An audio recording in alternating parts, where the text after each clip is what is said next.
the very important panel discussion on diversity and inclusivity, organized by the very dynamic team of Diversicity. Sometimes, Joanna, I get a slip of tongue while I pronounce your team name. Okay, great. Excellent. So, ladies and gentlemen, we are still waiting for some of our very honorable panelists to join us.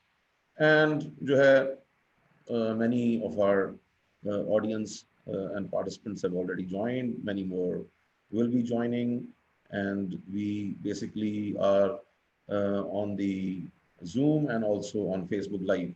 So if anyone, Sharik Saab, if you could kindly just paste the link of the Facebook link on chat. So if anyone wants to call anyone they know to the webinar, they can send the Facebook link. So if you could Sir, just, Madam Arfa Saida Zahra has joined us.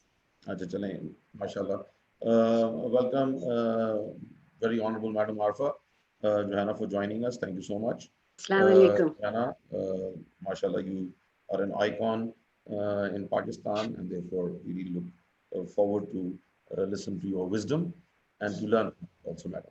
Madam, we are just waiting for a few more of our very honorable panelists. Please. So And I'm very grateful for all your comments, which I don't deserve.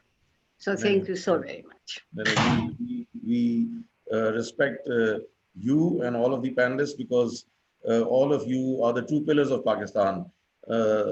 Unfortunately, the other pillars, Johanna, are only concrete pillars, but the real pillars are you, Johanna, on which our nation is just surviving actually, and we hope to flourish with your wisdom and with the energy and passion of our youth who are also over here, mashallah.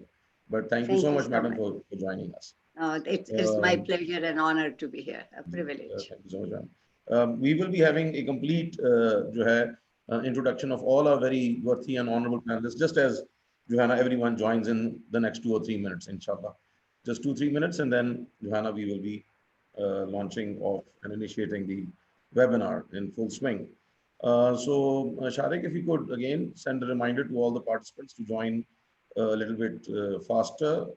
Again, I think that we will be beginning in the next 2 minutes, and I would like everyone to get to know our very honorable participants who will be introduced in the beginning, inshallah.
Ramsha, I've sent you a message. If you could just look at it, please.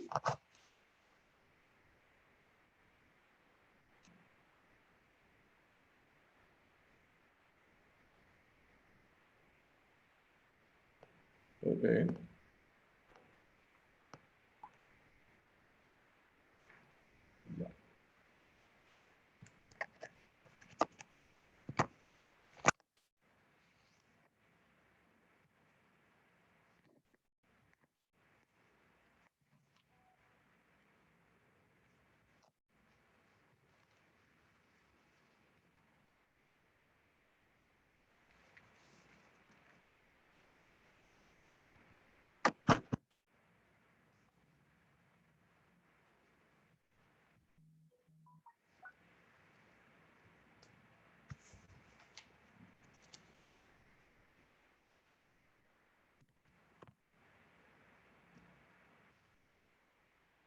So, Ramsha, it's your call. Sir, we are still waiting for Ms. Shantana and Mr. Faraz Ahmed to join. Okay, okay, we can wait. No problem. We'll wait for our panelists.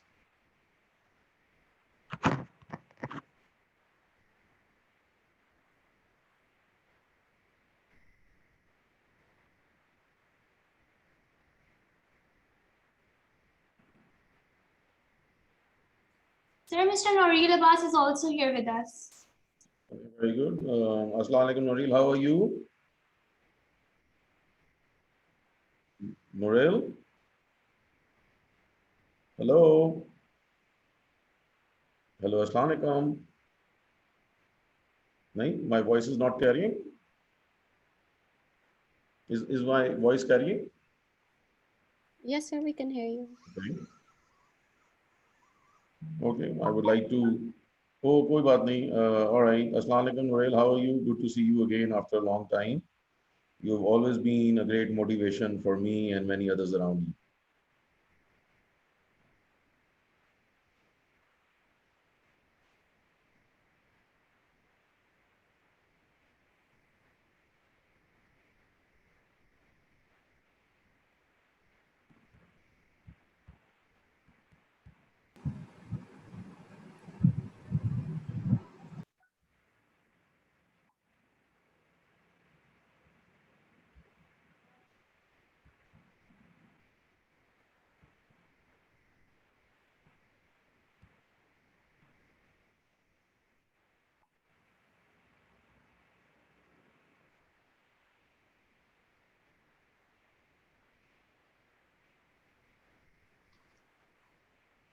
G.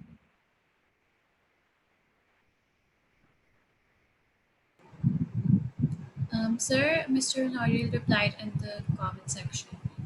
Hanji? Mr. Noril replied in the comment section.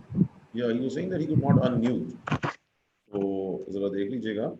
Sir, I've allowed the participants to unmute themselves Okay. for now. But, अस्सलाम वालेकुम sir Hussain नौरेल here कैसे हैं आप हाँ कैसे हैं आप नोरेल खैरियत से हैं ठीक ठाक हैं हाउस लाइफ सब कुछ ठीक है everything is very fine thank you very much for inviting me मैं अनम्यूट करने की कोशिश कर रहा था लेकिन दे सेड के होस्ट ने मुझे रोका हुआ this is all post covid this is the new normal Joanna yes mute unmute Joanna connectivity no connectivity dissonance and no dissonance distortion all around and then losing connectivity altogether so we've learned well and now I have about 4 different connections working together so that I'm not thrown out of this particular webinar so it's like backup upon backup now. I went over to Coca-Cola along with some of my Lumenite students, but we missed you, Johanna. We could not connect with you, I think so, during our industrial visit to Coke Lahore, where I think you were gone for some trip or something. I was informed like that. I was not in there Yeah, that I know. particular time I know. but I hope they took care of you Oh, lovely. We had a lot of Coke, Johanna. We had a lot of Coke throughout the trip. That was enjoyable. Yeah, it was a very well organized and very well choreographed Johanna industrial visit. Well, that's something Coke does very well. So good to have you over here. Well, Thank you. ladies and gentlemen, Ramsha, so what's the program? Sir, Mr. Faraz will be joining us in 5 minutes and we are still waiting for Ms. Chandana to join. But if you want, we can start it. Chalein, we can Hi, wait for. I think I'm part of the meeting. Can you hear me? Prasad is here. Ahmed is here. Yeah. Chalein, Prasad, good to see you from across the seas. You Thank are you, in sir. UAE, and Joanna, thank you so much for joining us. It's good to know that. Right across the corner. Yeah, true. And but it's good to see that you are here. How's the you. weather over there? Is it The pleasant weather or is not bad. Sunny in the day and windy in the evening. okay. Yeah. So the evenings are Just pleasant enjoying then. it. But we Yeah, so can, the but evenings are the pleasant. COVID weather is better than Lahore. Ah, but Lahore is not bad actually. The middle of April and still, Johanna, Yeah. it's okay. Yeah. So we have a delayed summer, and hopefully Yeah. Ramzan will be going through well Yeah. too. But thank you so much Yeah. for joining us. On behalf of My LUMS, I pleasure. would like to welcome you and all of the panelists My today for this webinar on inclusivity and diversity.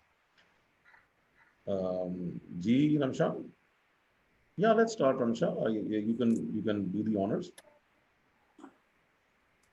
All right. Seema will be starting. Okay. Good evening, everyone. I welcome you all on behalf of Team Diversity in LUMS, and we're looking forward to have a great interactive session with our such honorary panelists. I would like to welcome Sir Hussain Haider, who is our mentor, our guidance, and our inspiration, who pushed us to do this webinar. So over to you, sir. He will be moderating this session. So over to you, sir. Thank you so much, Seemal, for inviting me to moderate this particular session on a very important topic of diversity and inclusivity. Bismillah ar-Rahman Rahim, and Assalamu alaikum, everyone. And a very special welcome to all of our honorable panelists who are representing different institutions and also in their personal capacity. They're over here, and not only from the city of Lahore, but from different cities of Pakistan. And we also have Mr. Faraz Ahmed from UAE on behalf of Diversicity, who have basically been the platform and the pillar on which all the arrangements have been made. And on behalf of LUMS, I would like to welcome all of you. And on behalf of LUMS, I would like to say thank you that all of you have taken out your time and you are going to be sharing your experiences, your wisdom, and the different anecdotes which will really spice up this whole webinar and make us more informed at the end of the day so that we can be better human beings today, tomorrow, and in the times to come. I'm very grateful that we also have many participants, not only from Lahore, but also from Pakistan and from other countries around the world. I know many participants who are going to be joining us from Europe, from America, and also from Malaysia. They will be joining us, or they might have joined us, because it's very difficult for me to go through the list. We basically are conducting this particular webinar organized by Diversity, whose chief executive is Ramsha Naeem, and whose representative right now is Seemal Sohail, and I will also mention the other names. They have been the ones who have gotten us all together, and they are now spreading this message of inclusivity through these two platforms, which is Zoom and also Facebook Live. So, ladies and gentlemen, we are going to be talking on some very diverse topics, because when we talk about diversity, it's actually all inclusive in a topic in itself, because there's hardly anything which it does not cover. We can talk about ethnicity, we can talk about religiosity, we can talk about different sects, we can talk about different geographical backgrounds, we can talk about different brotherly systems, we can talk about different structures also. And then when we talk about the institution, then again we see that there is a great imbalance between the different genders and also again in the context of having glass ceilings. And so there's so much to cover under this particular topic. And today, because we have a very broad panel and we'll be having two basically sessions, we would like to request all the panelists that we would love them to continue through both the sessions. It was just for convenience that we made two particular sessions, so that it would be a little bit more manageable, because we have some very esteemed and some very respectful panelists with us today. Ladies and gentlemen and everyone, I actually learned a word yesterday, because we had a very interesting and mind-opening and very intense actually webinar yesterday on harassment in the workplace. And something that I learned yesterday, I first apologized and then I learned, was that when people like me only say ladies and gentlemen, then we are being insensitive to the other genders, and therefore rather than just saying ladies and gentlemen, it is more appropriate to say everyone. So that was something that I learned yesterday, besides many other things, Johanna, which emerged. And today again, I really look forward to that learning from all of you, the very honorable and worthy panelists. Ladies and gentlemen, and everyone who has joined us, thank you so much again for being a part of this international webinar, which has been organized by some very amazing youth leaders from LUMS. They call themselves collectively as Diversity. I would like to take their names at the very beginning, and the CEO of this team is Ramsha Naeem, and the other members are Seemal Suhail, Tuba Aslam, Zainab Jamal, Amna Ahmed, and Ali Adnan Arif. So I would like to congratulate them, and I would like to appreciate them for getting all of us together. And inshallah, this is going to be a memorable webinar, and this is not going to be the ending. This is going to be the beginning, because we can look forward to some more sessions in the future from them, and also a consolidated report which they are going to be making on this topic through this particular webinar, and we'll be sharing it with all of us. And also with our very honorable panelists. जरा mic को जरा please manage कर लीजिएगा. I would like to now give a very short introduction of our panelists. If we talk about even one's profile, then it would take us at least 1 hour. So with the highest of apology, we will try to keep it succinct and brief, because we understand that all of you, mashallah, are oceans of achievement. First of all, I would like to welcome and also introduce Madam Faiza Muzaffar Sahiba, who is currently the company secretary at the Punjab Initiative Management Company and is a lawyer by profession. She is also a member of the Human Rights Committee and the PAK India Forum for Peace and Democracy. She is the Joint Secretary of Women Employees Welfare Association. She has worked with the IFC, also with the World Bank and the Rule of Law Index in the World Justice Project. And she is also a life member of the Lahore High Court Bar Association and Lahore Bar Association. Thank you so much, Madam Faiza Muzaffar, for being with us and to enrich us with your wealth of experience and also very broad-based exposure. We have with us Mr. Faraz Ahmed Saab from the UAE. He's a director in the International Petrochemicals Private Limited. He basically is an EMBA on Finance, Strategy and Management from Nanyang Business School, Singapore, and also Ilham's alumni. We have with us Madam Nariman Qureshi Saiba. She is the Head Talent and Development South Asia of British Council. She has also been previously working as a HR business leader and talent acquisition at Coca-Cola, and also in other different positions in British American Tobacco and also PepsiCo. She's a licensed HR journalist and also has many global certifications.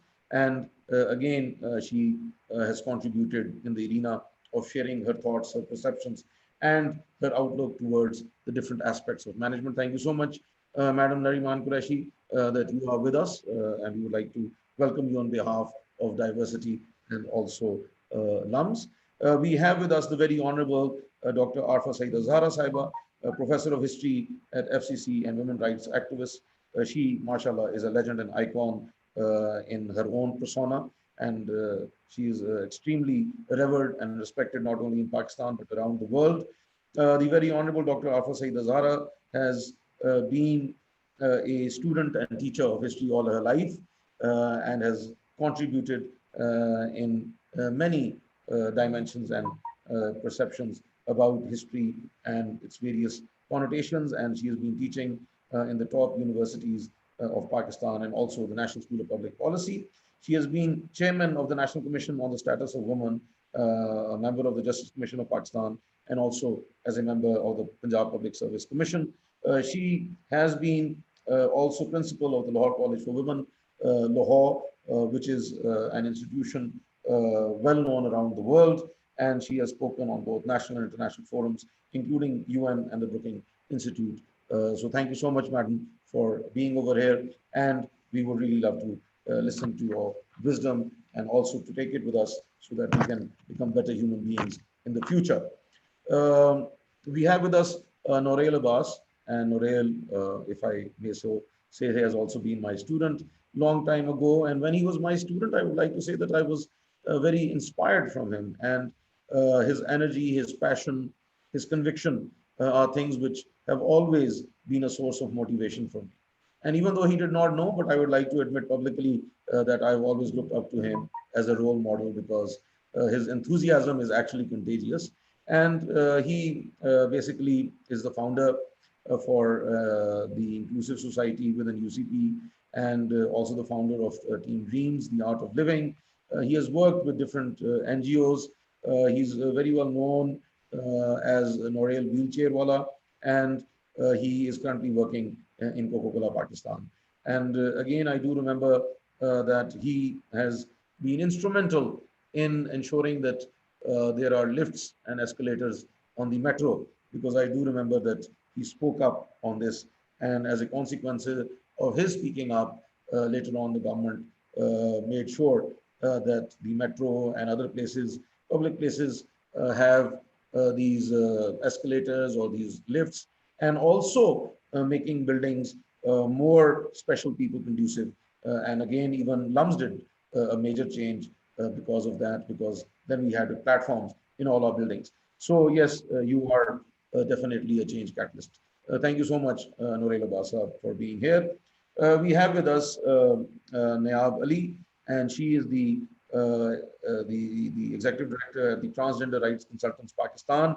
The very honorable Nayab Ali is also working on the Khwaja Sera community in Okada, and has started and initiated many programs, including numeracy programs, literacy programs, vocational programs, and even driving classes for the transgender community.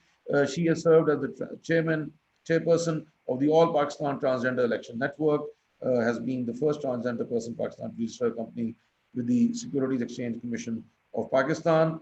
She has worked on different platforms and is considered to be an expert research consultant at Blue Veins, and also is a voice for the voiceless. So thank you so much, Honorable Nayab Ali, that you're over here. And again, you are giving a voice to the transgender community. And again, we'll be sharing your experiences and your exposure in this particular area. Thank you so much for being a part of this panel discussion. We have with us Mr. Ali Shabar, and Mr. Ali Shabar is the Chief Executive Officer and Business Development Specialist at DeafTalk Interpretation Services Private Limited. DeafTalk is bridging the gap between 466 million deaf people in the world, and he basically has also worked with different organizations and has been a very active propagandist for the special people, not only in Pakistan, but around the world. And he has also contributed to make them included within the different platforms and different institutions.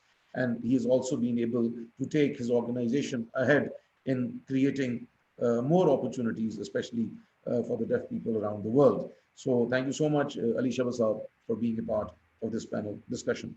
We will also be being joined just shortly by Mr. Adil Rahman, who's the Chief Executive Officer of Park Mission Society. Park Mission Society is one of the largest NGOs of the Christian community working in Pakistan, and also is linked across the borders of Pakistan. Park Mission Society has been there now for nearly 19 years and has immensely contributed in creating bridges between the different communities. They are working in Gilgit-Baltistan and KPK in Punjab, in Sindh, and now even moving towards Balochistan and Azad Jammu Kashmir. They have been working not only for the betterment of the Christian community, but also for interfaith harmony. And again, Adil Saab, I admire him for the fact that he is self-made, and he has risen from the very lowest of the low places there could be, and has now risen to be a Gletari, not only in Pakistan, but also globally. So we would be welcoming Mr. Adil Rahmat in the coming time, because he was in another place and he said that he'd be joining us around 6 p.m. And we have the youngest panelist with us, who's Seemal Sohail. She basically is a director in Diversity, and she wants to start a career in human resources and is very passionate about this subject of diversity and inclusivity. Well, Seemal, welcome. Even though you should be welcoming me, but I welcome you. So good to have you over here too, because you represent the youth and the future of Pakistan. Ladies and gentlemen, like I was saying, that I could go on, and there will be no end to it. We will be joined also by Madam Shandana Gulzar Khan Saiba, who's an MNA from Tehreek-e-Insaf. She has been the Parliamentary Secretary on Commerce, and she has been in many standing committees. She's also honorary convener for the Sustainable Development Goals. She was elected as chairperson for the Commonwealth Women Parliamentarians in 2019. She's a lawyer by profession and has worked with the United Nations Development Program, the International Human Rights Law Group, and in many capacities, both as a professional and also she has been teaching and also contributing by speaking up for the rights of the underprivileged and the destitute and the marginalized. So we really look forward to hearing from her also. Has Madam Sindhana joined us? Yes, Yes, I'm here. Oh, I've okay, been here sorry, for a while. because, all No right, thank you problem. so much, madam. Because we Gina, have so many participants, so it's very difficult for me to assimilate that's this fine. kind of slot. Don't But worry. yes, thank you so much. And we look forward to listening from you, again, from your wealth of experience, not only in Pakistan, but around the world. Ladies and gentlemen, Thank you. that was the introduction of our very honorable and very respectable panelists. And we will be first giving 5 minutes to each panelist, and then we will be taking some questions from the audience, and I will be asking those questions from the very honorable panelists. So I will first like to start off the discussion from a historical perspective, and therefore I would like to request the very honorable Dr. Arfa Saida Zaira Saba, the professor of history at the Foreman Christian College, to kindly just for 5 minutes, madam, because we have a very, you can say, a very experienced panel over here, and therefore everyone can, I know, speak for 5 days. But just for 5 minutes, honorable madam, that how do you perceive this particular concept of inclusivity, and what are the issues of diversity in Pakistan? Honorable Arfa Saida Zaira Saib. Assalamu alaikum to everyone. And thank you so very much, Sayyid Hussain Haider Saib, for your very generous introduction and then giving me 5 minutes. 5 minutes can be a lifetime if somebody is talking sense, and somebody, they can go in a jiffy if we are not talking sense there. I'm honored, extremely honored and pleased to be invited to a subject which has been a lifetime passion with me, being inclusive and accepting diversity. Diversity, I think, is the strength of life. You do not lose anything, you always gain. And the question of inclusivity is that I believe, and I have said it so many times, and especially when it comes to a gender understanding, that I do not wish to live in a masculine world, neither do I wish to live in a feminine world, and I wish to live in a human world. So to make this world human, we need one thing to accept diversity, and that one word is tolerance. Unfortunately, almost missing in our social life interactions. And we like to be judgmental. There is nothing more harmful to being inclusive than being judgmental. We have to accept each other. We don't have to be dogmatic. We don't have to play a power game. We have to accept people what they are. And all of us, wherever we are, we can contribute something. The contribution should not be measured. It should not be quantified. It's a quality. And the quality doesn't have to be quantified. So one thing is being inclusive, looking forward beyond borders. We love to erect walls. And I wish we could learn to build bridges. The social strength is building bridges, demolishing walls. Let them be the walls of power. Let them be the walls of religious indoctrination or dogmatism or extremism. Extremism always leads to terrorism. And I think terrorism is not only limited to use of ammunition. The worst terrorism is your thought patterns and the language that you use. Language can be the worst part of it for demolishing inclusivity. One has to learn to respect. When you respect other, basically you are respecting first yourself. And then this new idea of vengeance that is taking deep roots in our society. It's always weak people who think of vengeance. It's always strong people who take all the differences or diversities into their arms to come to a wholesome understanding of life. Life is not fragmented. And let's not fracture it. Let's not fracture it. Let's try to build all of our strengths together. And by bringing strengths together, we are not denying the weaknesses. We are human beings. We can be strong and we can be weak at the same time. But someone's weakness can be taken over by someone else's strength. So we balance it.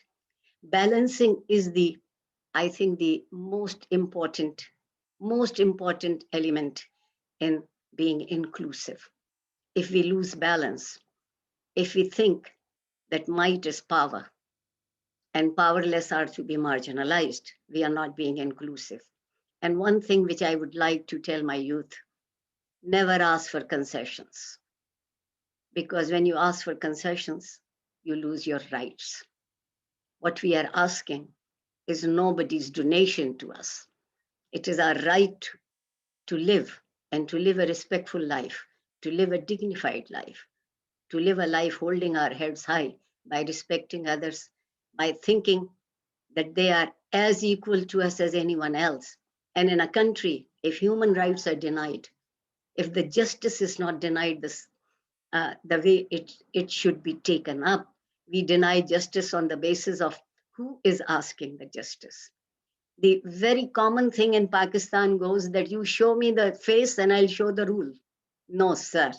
No, ma'am. No, everyone. We have to forget it.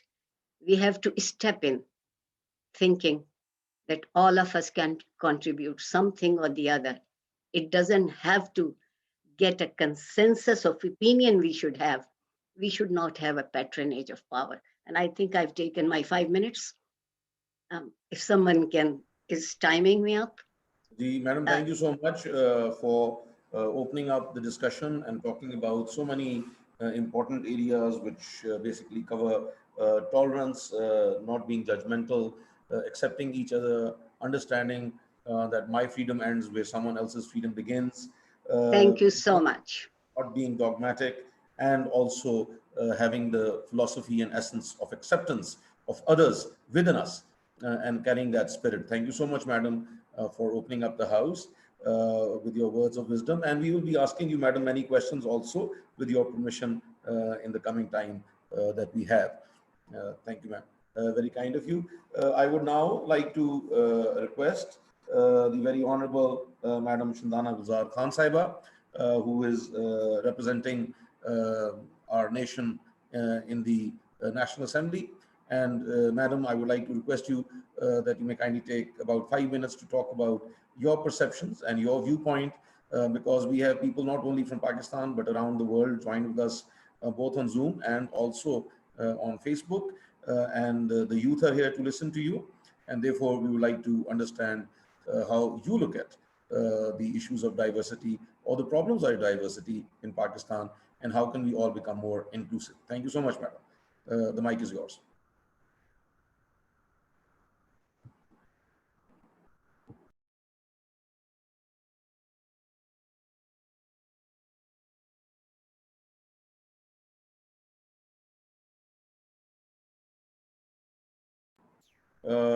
Well, admin, could you please check madam's mic? Ms. Chandana, your mic is not turned on. Yeah, thank you. So basically, the host was not allowing me to unmute. So thank you so much for this. Thank you all. I'm incredibly honored to be here today in this rather illustrious panel. Thank you also to LUMS and their students for inviting us to speak on this important issue. But I think it's more than just one issue. Given that I have 5 minutes, I'll try and devote 2.5 minutes to each. The first issue is diversity. Pakistan is one of the few countries in the world where we need no introduction to diversity. We are not united by a language. We are not united by race. We're only united by history and religion. Of course, religion is a personal thing, so we tend to keep it at home and make it a part of our personal lives. And by religion, I don't necessarily mean a way of living. A way of living we all carry with us 24/7. But the way I pray, whom I choose to pray to, and when I pray and how I pray, that's what I mean by religion. So Pakistan is no stranger to diversity. We have languages, we have cultures, we have races. And we're not ashamed of admitting that we are a diverse crowd. We talk about different ethnicities in Pakistan. We talk about different identities in Pakistan. Until the last 40 years, we were a fairly diverse country. There were moves by certain military dictators at one point to finish all regional languages and to ensure that we spoke just one language, thereby ostensibly promoting unity, but that is not it. We do not promote unity by killing off one section of society or by killing off languages or by killing off culture. What we do is we make them inclusive, and that is how diversity and inclusivity are linked, that one necessarily leads to the other. Diversity in and of itself will not survive in any country. If you wish to make people like robots or clones, it's not that hard. And you first start with language. You start killing off people's language, and that is what links them to their basic culture. It's one thing to stand in unity as Pakistanis. It's quite another to kill off all parts of our identity. We are constituent parts of Pakistan, and we make Pakistan this diverse and this beautiful because we retain our original identities. Now, for inclusivity, that is a real problem, and I can give you a mathematical number for it. I did a training nearly 2 years ago at the National Defense University, and the syndicate that I was a part of, we were supposed to discuss inclusivity, economic inclusivity in Pakistan. We were shocked to read, to discover, and to research that the only time the government of Pakistan actually made inclusivity a priority in its economic planning, in its industrial planning, in its social planning was from 1960 to 70.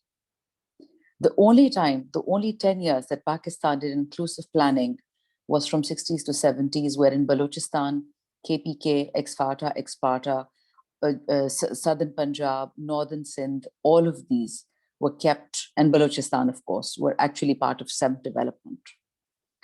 Pre that and post that time period. And that was, mind you, not a democratic period.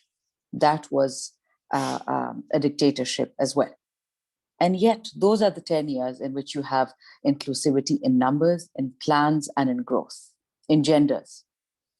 Fast forward to today, and I can show you that the amount of money that is spent on a single citizen of the government of Pakistan in Lahore is nearly 1,32,000 rupees, close to $1,000, a little bit less than $1,000 per year.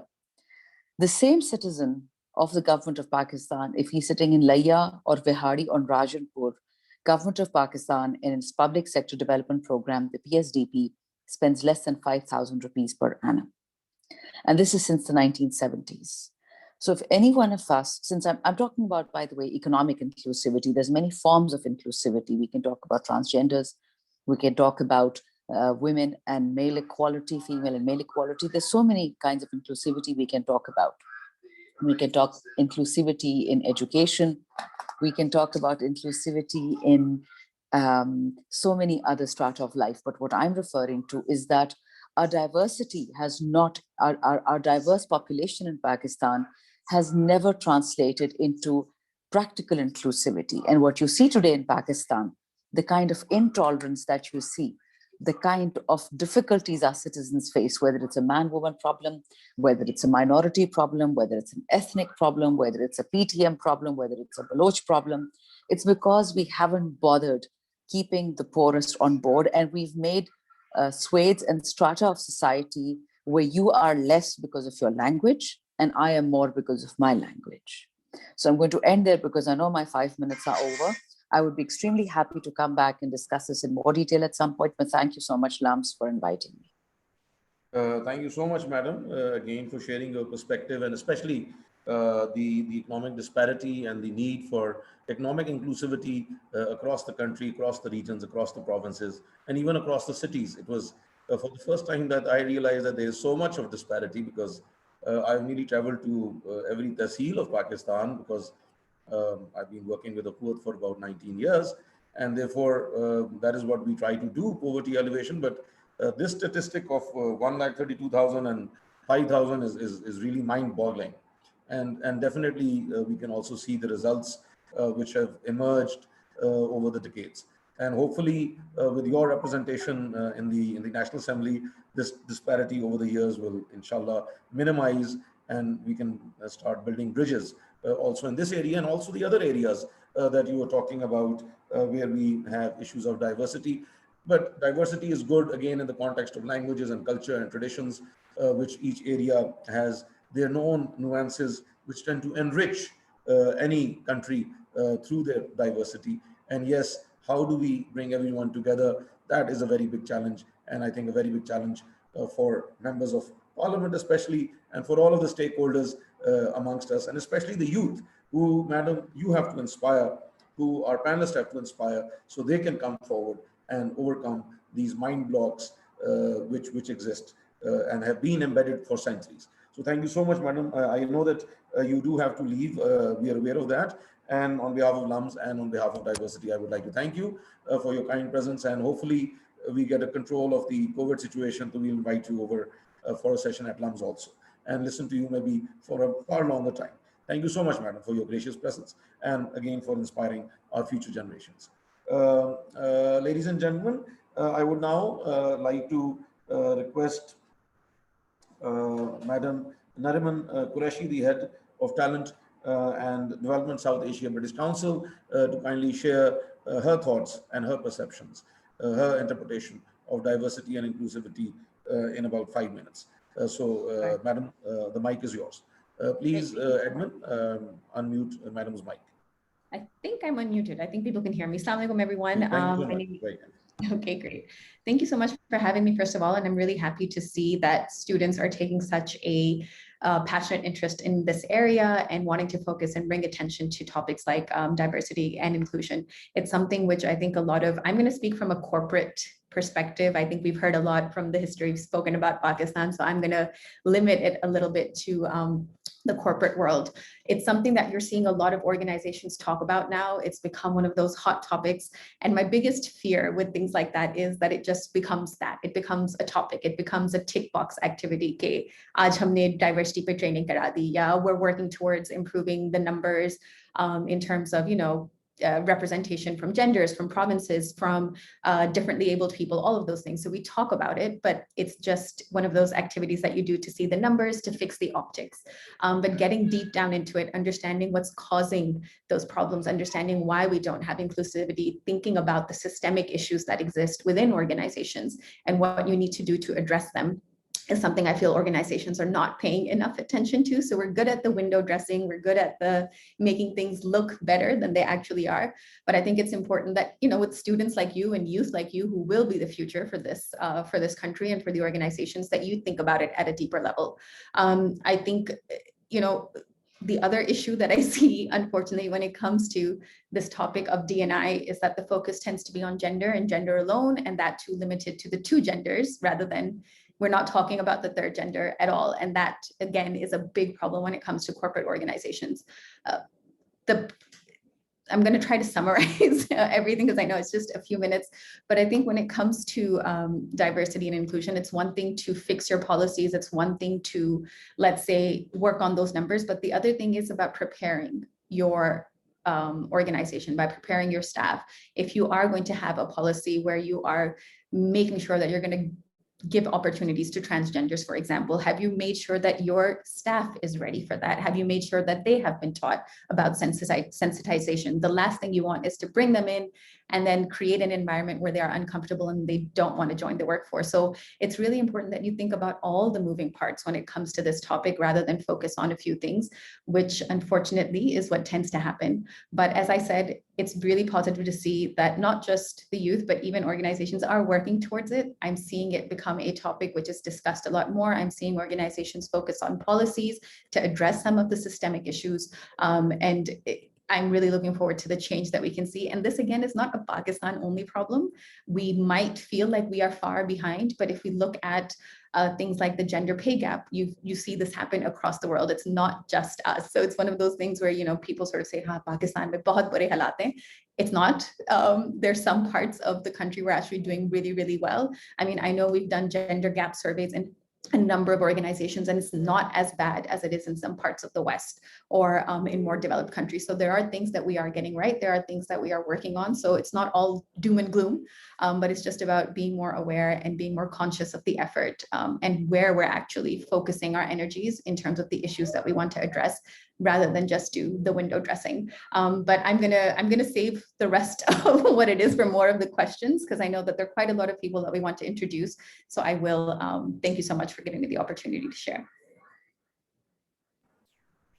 Thank you so much, Madam Nariman, for giving us a very pragmatic perspective of inclusivity and diversity. And again, talking about the fact that hopefully the youth who are sitting over here, and especially Ramsha and her team, do not make it a window dressing episode and not a one-time episode, and they take it forward because it's about their future, it's about their country, it's about their world, because the world is theirs. And therefore, hopefully, this will not be just a window dressing exercise. And I'm raising this issue because I really want to reinforce what you said, and they have to understand that it's not about just ticking the box, it's actually about making an impact. And because they have been able to do the first step right, then hopefully the other steps to the 1,000 miles destination are also going to be very firm, concrete, and meaningful. I hope the message has gone to the team of Diversity. They will be actually writing a report, and that report will be circulated, and we will be sharing it with all of our panelists, also with our very honorable panelists. Thank you so much also for again talking about the corporatization of the issue, the importance of sensitizing people, because people, just like we were talking in yesterday's seminar on harassment, people sometimes don't even understand. They don't even know that they are maybe infringing or encroaching upon someone's self-respect, or maybe they are not even maybe they are not even being empathetic or sympathetic, and they're just maybe following some rules. But maybe by following straight-jacketed rules, they would be hurting many people in the process. So that dimension of corporatizations and corporates learning about inclusivity and diversity is also very important. And then not limiting it only to genders, but expanding on the other areas which many of our very worthy panelists have already talked about, and we will be talking about, and then making it more about implementation of policies into our systems would ensure that we can create a conducive environment for all and not for a few. So thank you so much, madam. And definitely we will be asking you many questions as we proceed forward. I would now like to request Mr. Faraz Ahmed from International Petrochemicals UAE to kindly share his thoughts about inclusivity, give us a global perspective, how things are in the Middle East, and being a Pakistani, how does he look at the issues in Pakistan? So we would like to have your overview of the scenario from a global perspective, and also how you as an expat look at things improving or deteriorating in the area of inclusivity and diversity in Pakistan. So the mic is yours. Please, Faraz Ahmed Saab. Thank you. Thank you very much, sir, for the opportunity to be part of this illustrious panel. For me, I belong to a third generation family business, which has its root in Pakistan. I joined 10 years ago with the goal to expand our business internationally. And today we have an office in the UAE, in Vietnam, and in China. I'm proud to say that we have employees from over 20 different nationalities and customers in 40 different countries. and have, various different religions, people from different colors, religions, countries, nationalities working with us. And so my perspective on the idea of diversity and inclusion really is, starts from the fundamental idea of what businesses really are. Today in our business environment, we have restricted businesses to just profit-making enterprises. However, I believe that, businesses are very social enterprises in nature. It is not just their choice to uphold values of accessibility and inclusivity and diversity for their employees and their customers and the markets that they operate in, but it is also their utmost responsibility. It is their responsibility to ensure that every employee, every customer that they interact with does not have to hide or mask parts of themselves at work or feel unsure, unsafe, or invisible about who they are, what their religion is, what their identity is, what their gender is. So for me, my goal has been, and the goal of our corporate governance and our board has been to create a very inclusive and diverse organization. And in that sense, we have tried our best to, stay true to our Pakistani roots. Today, of course, we are in Dubai, but we have around 50 different employees, 15 of which are, in fact, Pakistani women, which we employed back in Lahore, trained them, gave them the opportunity, gave them the confidence, and gave them the morale to fly over, make a big decision, and come over and work with us in Dubai. So, I feel that businesses have to really start, incorporating these values of diversity and inclusivity really from the top. Today, if we see not just in Pakistan and even globally, if you look at the top Fortune 500 companies, only 24 of them are women, let alone people of color or anything else. Only 5% of the total CEOs in the Fortune 500 is women. So this issue of diversity and inclusion, is a global one. And so it is a serious challenge for us to take it up. And, it really begins, I think, this issue organizations can really tackle from the start. Biases, they exist even at the start, even when we are hiring or promoting people. Our hiring process is full of biases. When we're hiring back in Pakistan, people in Lahore, people in Punjab have an edge, men have an edge. And so, I think it's very important to inculcate values, a shared sense of values in an organization in order to be successful and not just, sloganeer about these ideas of diversity. So, honestly, as I said, businesses are social enterprises and they have a very social purpose, and they owe it to their societies to give access and inclusiveness to everyone and make sure that everyone feels very comfortable. And so, as I said, having empathy is very important. And also, just one last thing I'll say before I close this, that of course, as I said, it is the responsibility as well, but over my experience, I've also realized that the business case for diversity and inclusion is also very strong.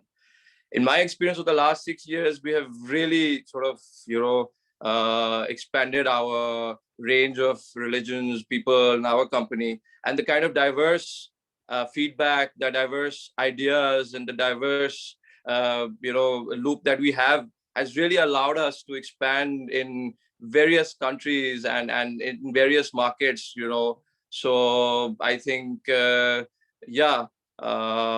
also, and finally, diversity and inclusiveness, if nothing else, is very important also for the mental health of your employees. And so just not being a social purpose, I think it is also a very strong business case that we have for diversity and inclusion in the business place. I think the time is a bit short, so I think I will stop here and take further questions. Thank you.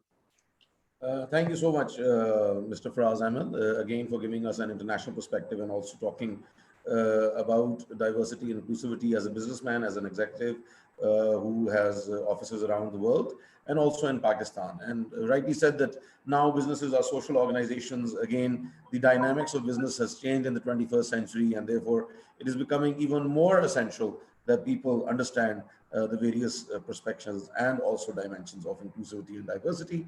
You also talked about shared values, which are extremely important. And then how are those shared values embedded in employees rather than just being superficial or just being carved out maybe on some glass or some crystal painting or picture in an office. So again, all of these things are very, very important. And the way you talked about how top down and also bottom up things are changing and rapidly changing and improving also is also very heartening, because yes, again, we have seen that unfortunately businesses have been male dominated, employment has been male dominated, especially in Pakistan and also around the world, because top management positions are not given, and that is what the whole glass ceiling effect is about. So even though there are provisions, but unfortunately then things are architected in such a way that other people cannot rise. And so therefore, with dynamic young leaders as you coming up, then we can see a better future. So thank you so much for joining us and also for sharing your views on this very important topic, and about the fact that you are, mashallah, practicing them in your own organization, not only in UAE, but around the world. We will be asking you some questions just after Madam Faiza Muzaffar. Again, she has a very versatile experience of working in the private sector, in the development sector, and also in the public sector. And again, she must have seen different flavors of diversity and inclusivity in these different sectors. And she is a lawyer by profession. So therefore, Madam Faiza Muzaffar, I would like to request you for your 5-minute take on this subject. Thank you so much, Madam.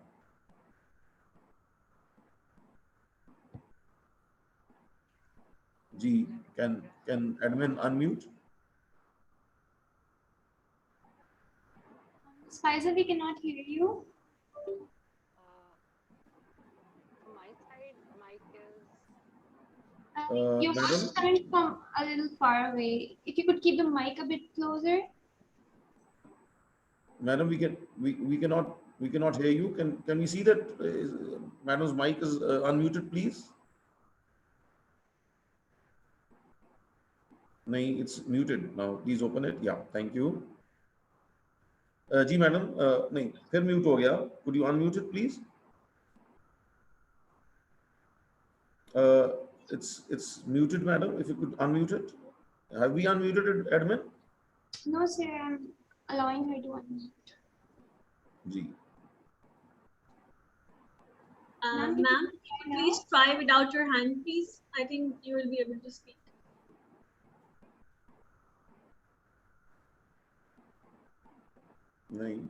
I still see that madam's mic is muted. It's unmuted now. Ma'am, can you please unmute your mic again? It's now from. No, it's still muted, Ramsha. It got unmuted and then muted again. Arfa, could we kindly unmute? Yes, sir. We've allowed the participants to unmute themselves. It's unmuted now. Okay. Madam, it's unmuted now. Hear me now? Yes, ma'am. But you'll have to speak a little bit louder, ma'am. I'm honored to share this platform with people of great personalities and knowledge, as very much. Honorable Madam, you'll have to come near your mic. You'll have to come a little bit near to your mic. When you come near, then your voice becomes audible. Thank you. Sorry for the inconvenience. So to me, this concept is coming from that people differ from one another in many ways, and understanding, respect, valuing, and effectively managing these differences is all about this idea. Being a law student, I can just tell you people that this idea is not innovative, foreign, or alien to citizens of Pakistan, but The Constitution of Pakistan 1973, I'm holding it in my hand. This actually guaranteed every citizen of Pakistan right not to be discriminated on the basis of race, religion, gender, and other disabilities. So whenever we have to claim this right, we have to claim it as a right, uh, as a right guaranteed under the constitution and other laws of Pakistan. I will just quickly recite a provision. Article 25 of Constitution of Pakistan says that all citizens to be equal before law and entitled to equal protection of law. No discrimination on the basis of sex alone, and it also allows our state to make special laws for women and children when we have to protect them in different situations. Then Article 27 of the Constitution also ensure our right for employment, and it says that there will be no discrimination for employment on the basis of race, religion, caste, gender, residence, or place of birth. There are many other laws also available and implemented in Pakistan, like we all are very much used to using a word, Protection of Women Against Harassment Act is very much there in our organizations.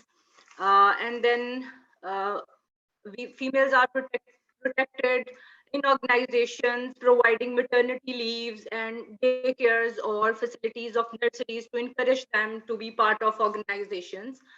Then there are laws which are related to the people with disabilities. Uh, we have Disabled Person Employment and Rehabilitation Ordinance 1981. Then Sindh has its own Disability Act 2018. Balochistan is having its own act. But problem is not having or not having the law. Problem is there are laws. These laws are not sufficient to cater the need. And there are laws. These laws are having so many loopholes. These laws are made on false assessments and with no will to implement. And there is very bad implementation on the part of executive of the country. And then the last is there is very bad situation of audit, which tells us what is the situation, practical situation or condition on the ground. So to me, as I'm from public sector organization for now, I can tell you that this idea is very much implemented in multinational or maybe few national organizations. But as far as public sector is concerned or government institutions are concerned, there is no presence of this concept, not at all.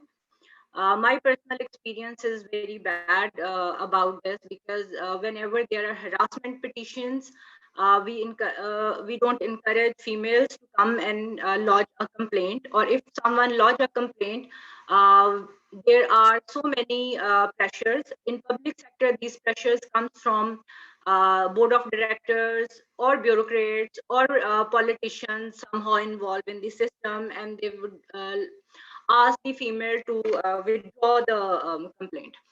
As long as this concept for people with disabilities is concerned, I have myself experienced two examples. One, we discourage hiring of a person with disability, which was due to polio, and then we avoid hiring a highly competent person as CEO of our organization just because he was stammering. And one of our board director even didn't hesitate to ask a question, do you have any problem with your this disability when you are sitting on the position of CEO? You are coming for the job.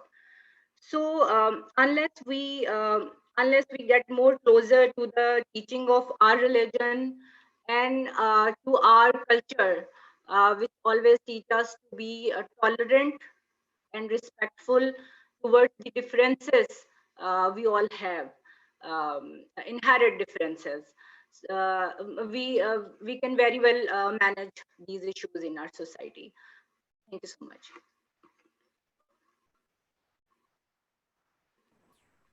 Thank you so much, Madam Faiza Muzaffar Saiba, again for giving us a legal perspective and also talking about the Constitution and the related articles, especially Article 27, which talks about absolutely being non-discriminatory.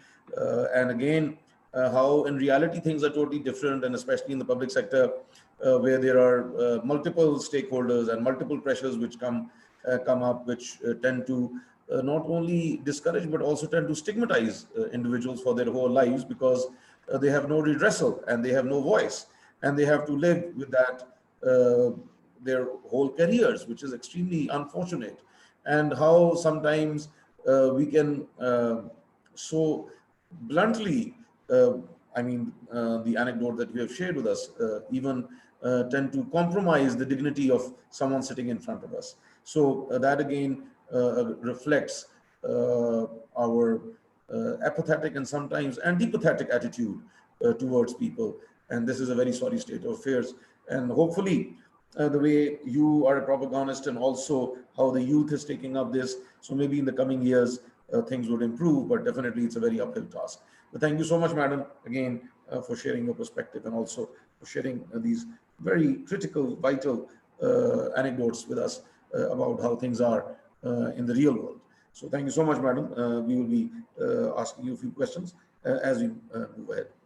Ladies and gentlemen, I would like to ask, and everyone over here, I would like to ask a question from Madam Nariman Qureshi Saiba, actually a follow-up of what Madam Faiza Muzaffar was talking about, and the anecdote that she shared, that if we are looking at the HR department, how does the HR department ensure diversity amongst individuals? So, Madam Nariman, if you could answer this particular question.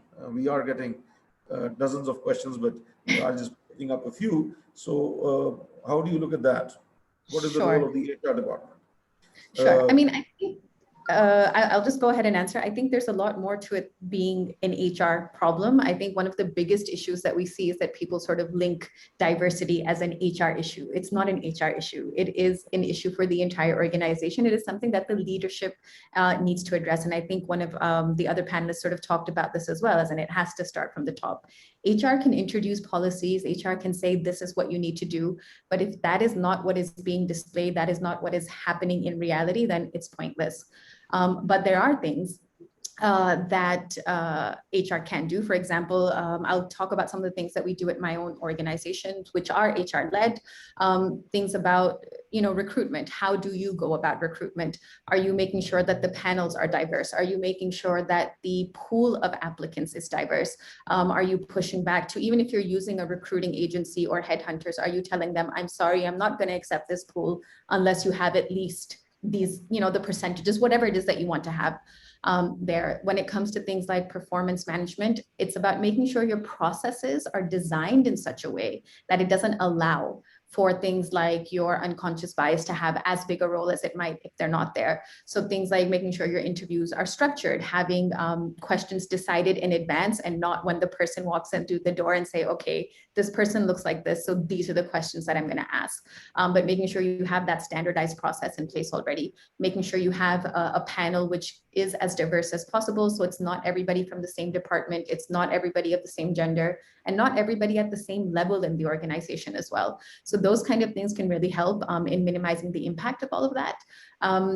Again, in performance management, like I said, making sure it's a more regular conversation, taking into account like 360 feedback, taking into account feedback from various stakeholders. So it's about making it not a one-person process. It's not dependent on an individual. Your systems are such that allow everyone's opinion to be taken into place. Now, when it comes to things like the culture, that I think is 100% responsibility of your leadership.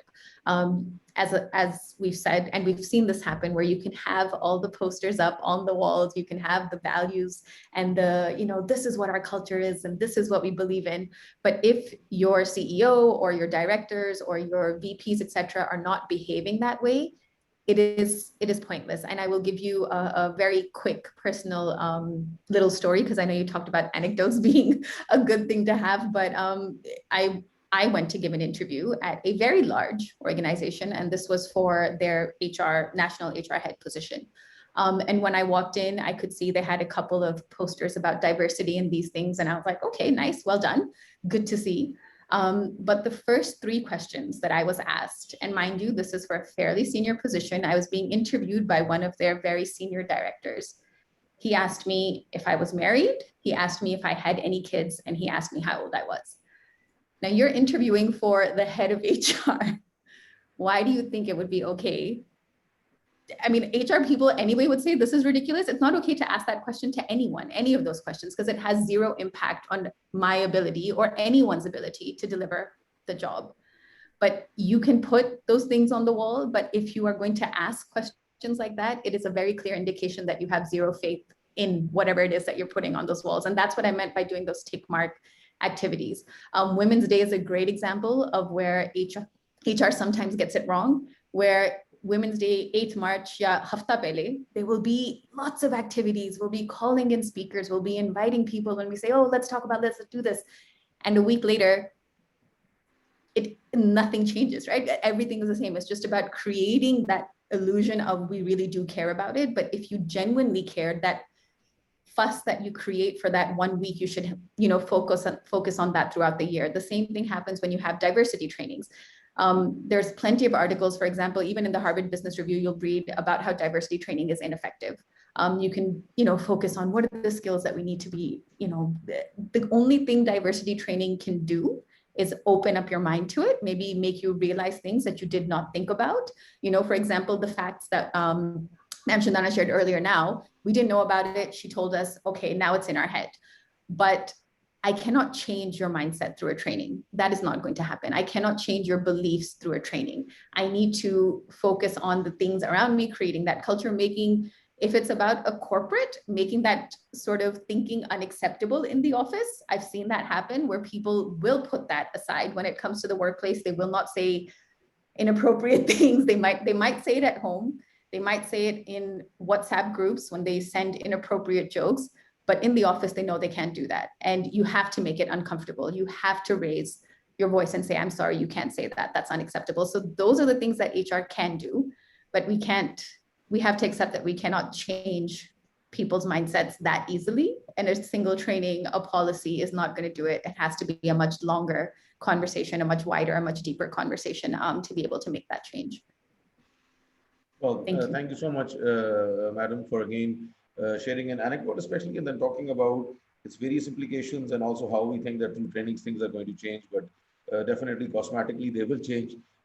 People will have those wonderful certificates on their walls or on their tables, but unfortunately the mindset will remain the same because we don't walk our talk, which is very important.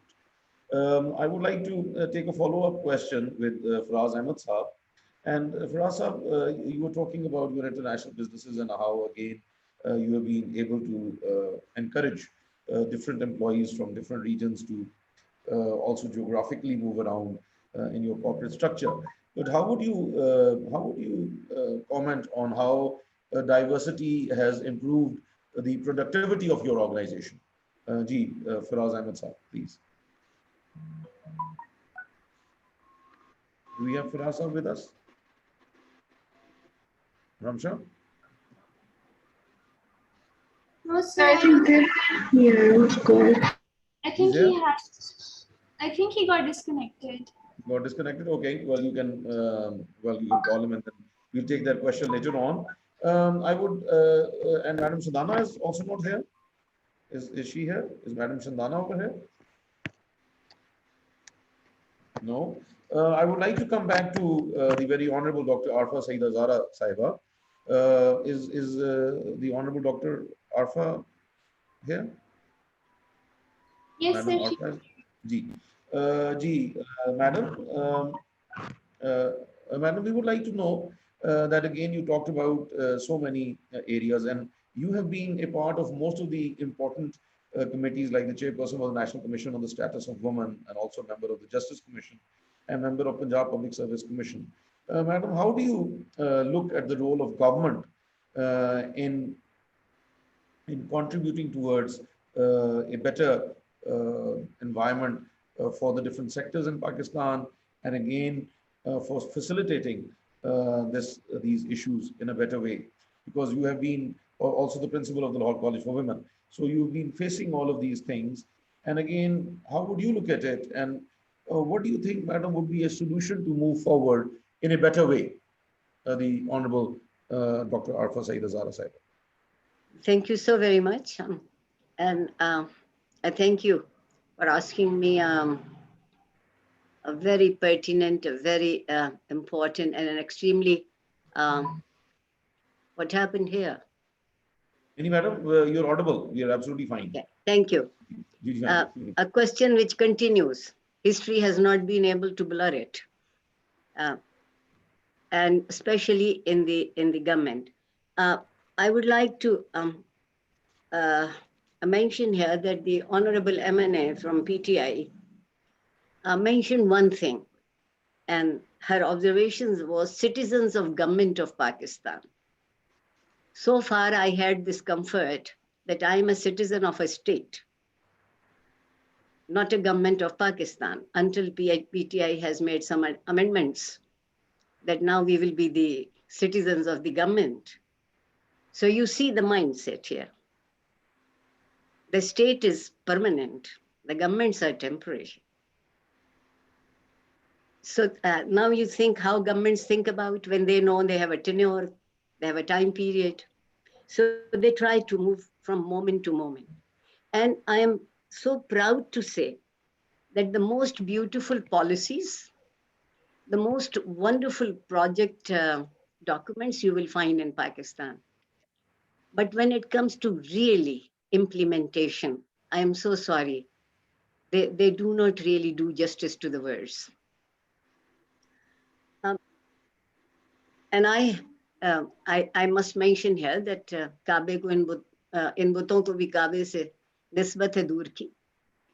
I have been teaching in LUMS for almost 15 years. And I don't want to repeat it, but the gender thing came up there too. So this was in academia. And the thing is, somewhere it is not the written part of it. It's basically the psyche, and it is the pathology of the idea of gender equality. We have to ratify many international agreements and treaties. So we do write all that.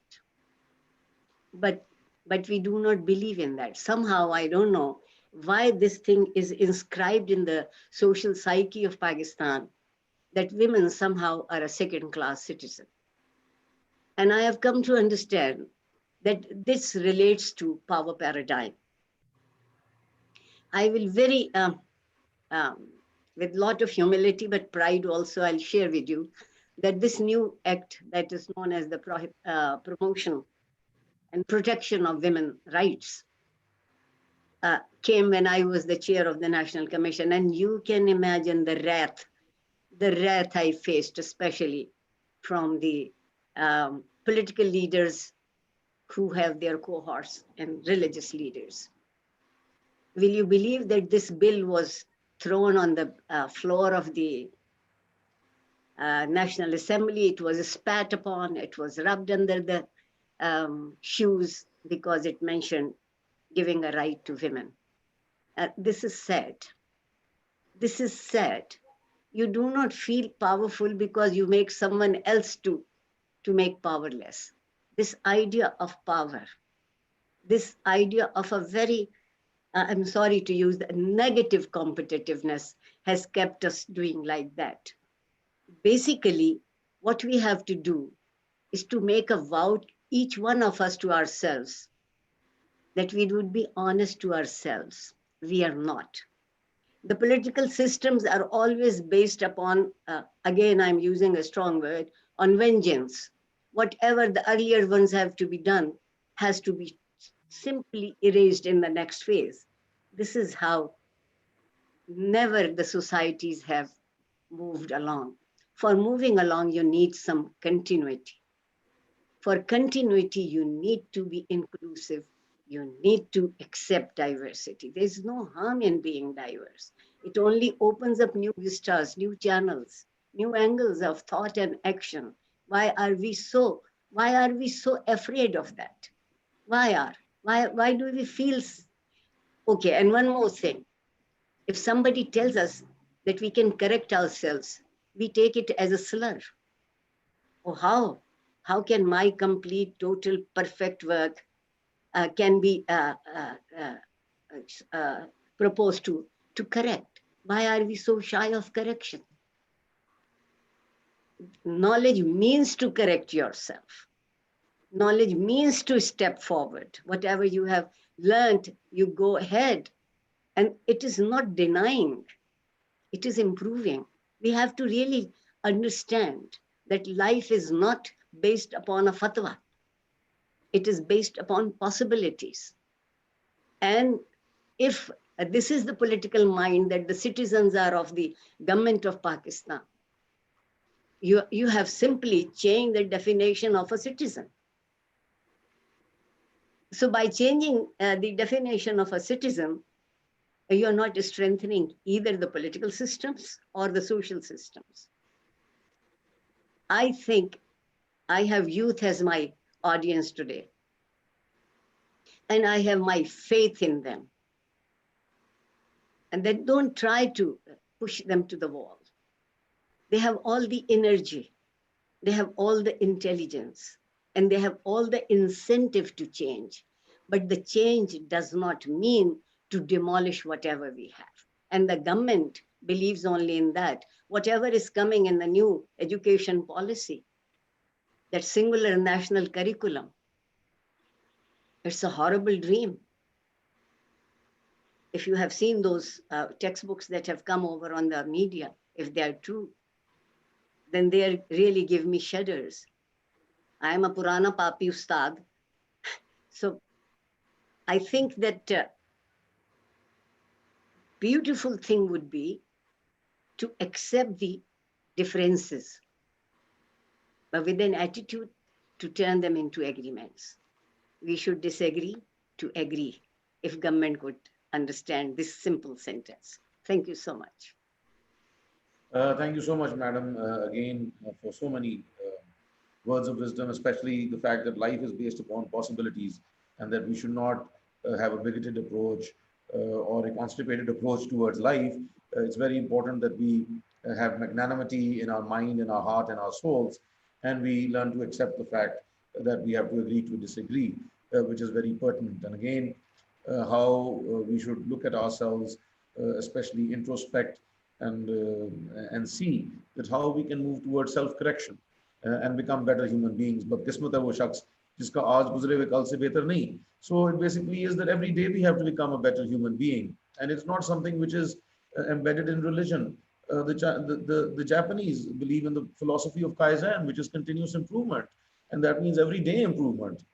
So again, this has a very secular content of self-improvement, which is not about drastic steps, but about small things. By looking at ourselves, by realizing that someone has said something, by maybe we hurt somebody, maybe we have to correct ourselves in a better way for the betterment of society. So yes, thank you so much for summarizing it so nice. And I think that looking at the discussion which was emerging from your very comprehensive answer, I mean, everyone was very touched and moved, and I hope our youth understand and realize the values of life to move forward, how important they are, and about not only asking for their rights, but also understanding their roles and responsibility, which is also extremely important, madam.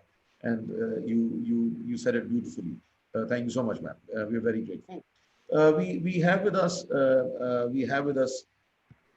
our very honorable panelist, Madam Nayab Ali, and I gave a very comprehensive introduction, and she basically is an expert research consultant and also has been a voice for the transgenders across Pakistan, representing many institutions.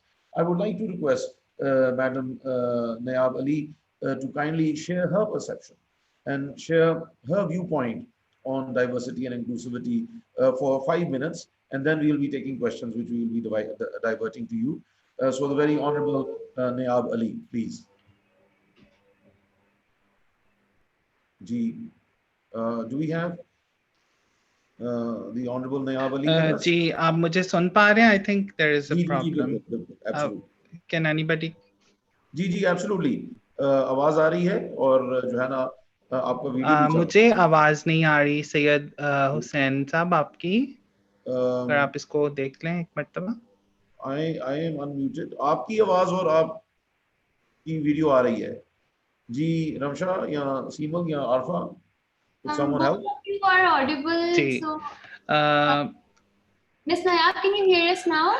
मैं जो है वो अपनी ख्वाजा सरा community के हवाले से ही बात करूंगी, because I am representing those community जिसको बहुत कम बात करने का मौका मिलता है, बहुत कम जो है वो हमारी आवाज़ों को सुना जाता है. जब हम डाइवर्सिटी या इंक्लूजन की बात करते हैं तो स्पेसिफिकली हम इस चीज़ पे फोकस करते हैं कि वो तबकात जो कि पिसे हुए हैं, वो तबकात जो मार्जिनलाइज हैं और जिनके राइट्स को दबाया जाता है, जिनकी आवाज़ों को नहीं सुना जाता, तो उनको किसी ना किसी तरीके से सोसाइटी का हिस्सा बनाया जाए, उनको किसी ना किसी तरीके से मेन स्ट्रीम जो है वो मुआशरे का हिस्सा बनाया जाए. लेकिन जब हमारी डिस्कशंस होती हैं विद ड्यू अपॉलॉजीज के तमाम लेवल्स पे हम पॉलिसी मेकिंग की बात कर लें, हम बड़े बड़े जो है वो बात कर लें कि जहाँ पे ऐसे प्लेटफॉर्म जहाँ पे लोगों की किस्मतों का फैसला हुआ होता है, वहाँ पे हमेशा जो है वो हमारे तबके को नज़रअंदाज कर दिया जाता है. तो असल में इसमें मसला ये जिसको मैं समझती हूँ, मसला ये आता है कि हमने ये सीखा ही नहीं है, हमने बर्दाश्त करना दूसरों को सीखा ही नहीं है. हमें जो चीज़ सिखाई गई है हम उसी को अपने दिमाग के अंदर सवार करते हुए हम उसी के मुताबिक चल रहे हैं, और बचपन में जो हमने सीखा हम समझते हैं कि यही सही है. मिसाल के तौर पर मैं अक्सर बात करती हूँ कि हमारे बच्चों को ये पता है कि डोरेमोन क्या है, हमारे बच्चों को ये पता है कि स्पाइडरमैन और बैटमैन क्या है, हमारे बच्चों को ये नहीं पता कि ख्वाजा सरा जो है वो ये भी एक सेंस, एक जेंस जो है वो हमारे मुआशरे के अंदर बसती है. तो अब एक बच्चे ने जिसने ये सीखा ही नहीं है कि there is a diversity, there is a gender diversity exist in our society, तो वो बच्चा आगे चल के किस तरीके से जो है वो बर्दाश्त करेगा, किस तरीके से जो है वो पिसे हुए तबकात की शमूलियत करेगा. क्योंकि हमने बच्चों को जो है वो अलिफ से अनार तो सिखा दिया, अलिफ से इंसानियत हमने उनको नहीं पढ़ाया. अगर पढ़ाया होता तो शायद वो तमाम के तमाम जो पिसे हुए तबकात हैं वो आज मुआशरे में बराबरी के तौर पर उनका हक होता और आज जो है वो जद्दोजहद ना करनी पड़ती. मैं इंक्लूजन और डाइवर्सिटी पे अपने आप को इसलिए जो है वो ज़्यादा मौजू समझती हूँ क्योंकि हमारी जंग ही जो है वो बेसिकली इंक्लूजन की है और अपनी डाइवर्स आइडेंटिटी को मनवाने की है.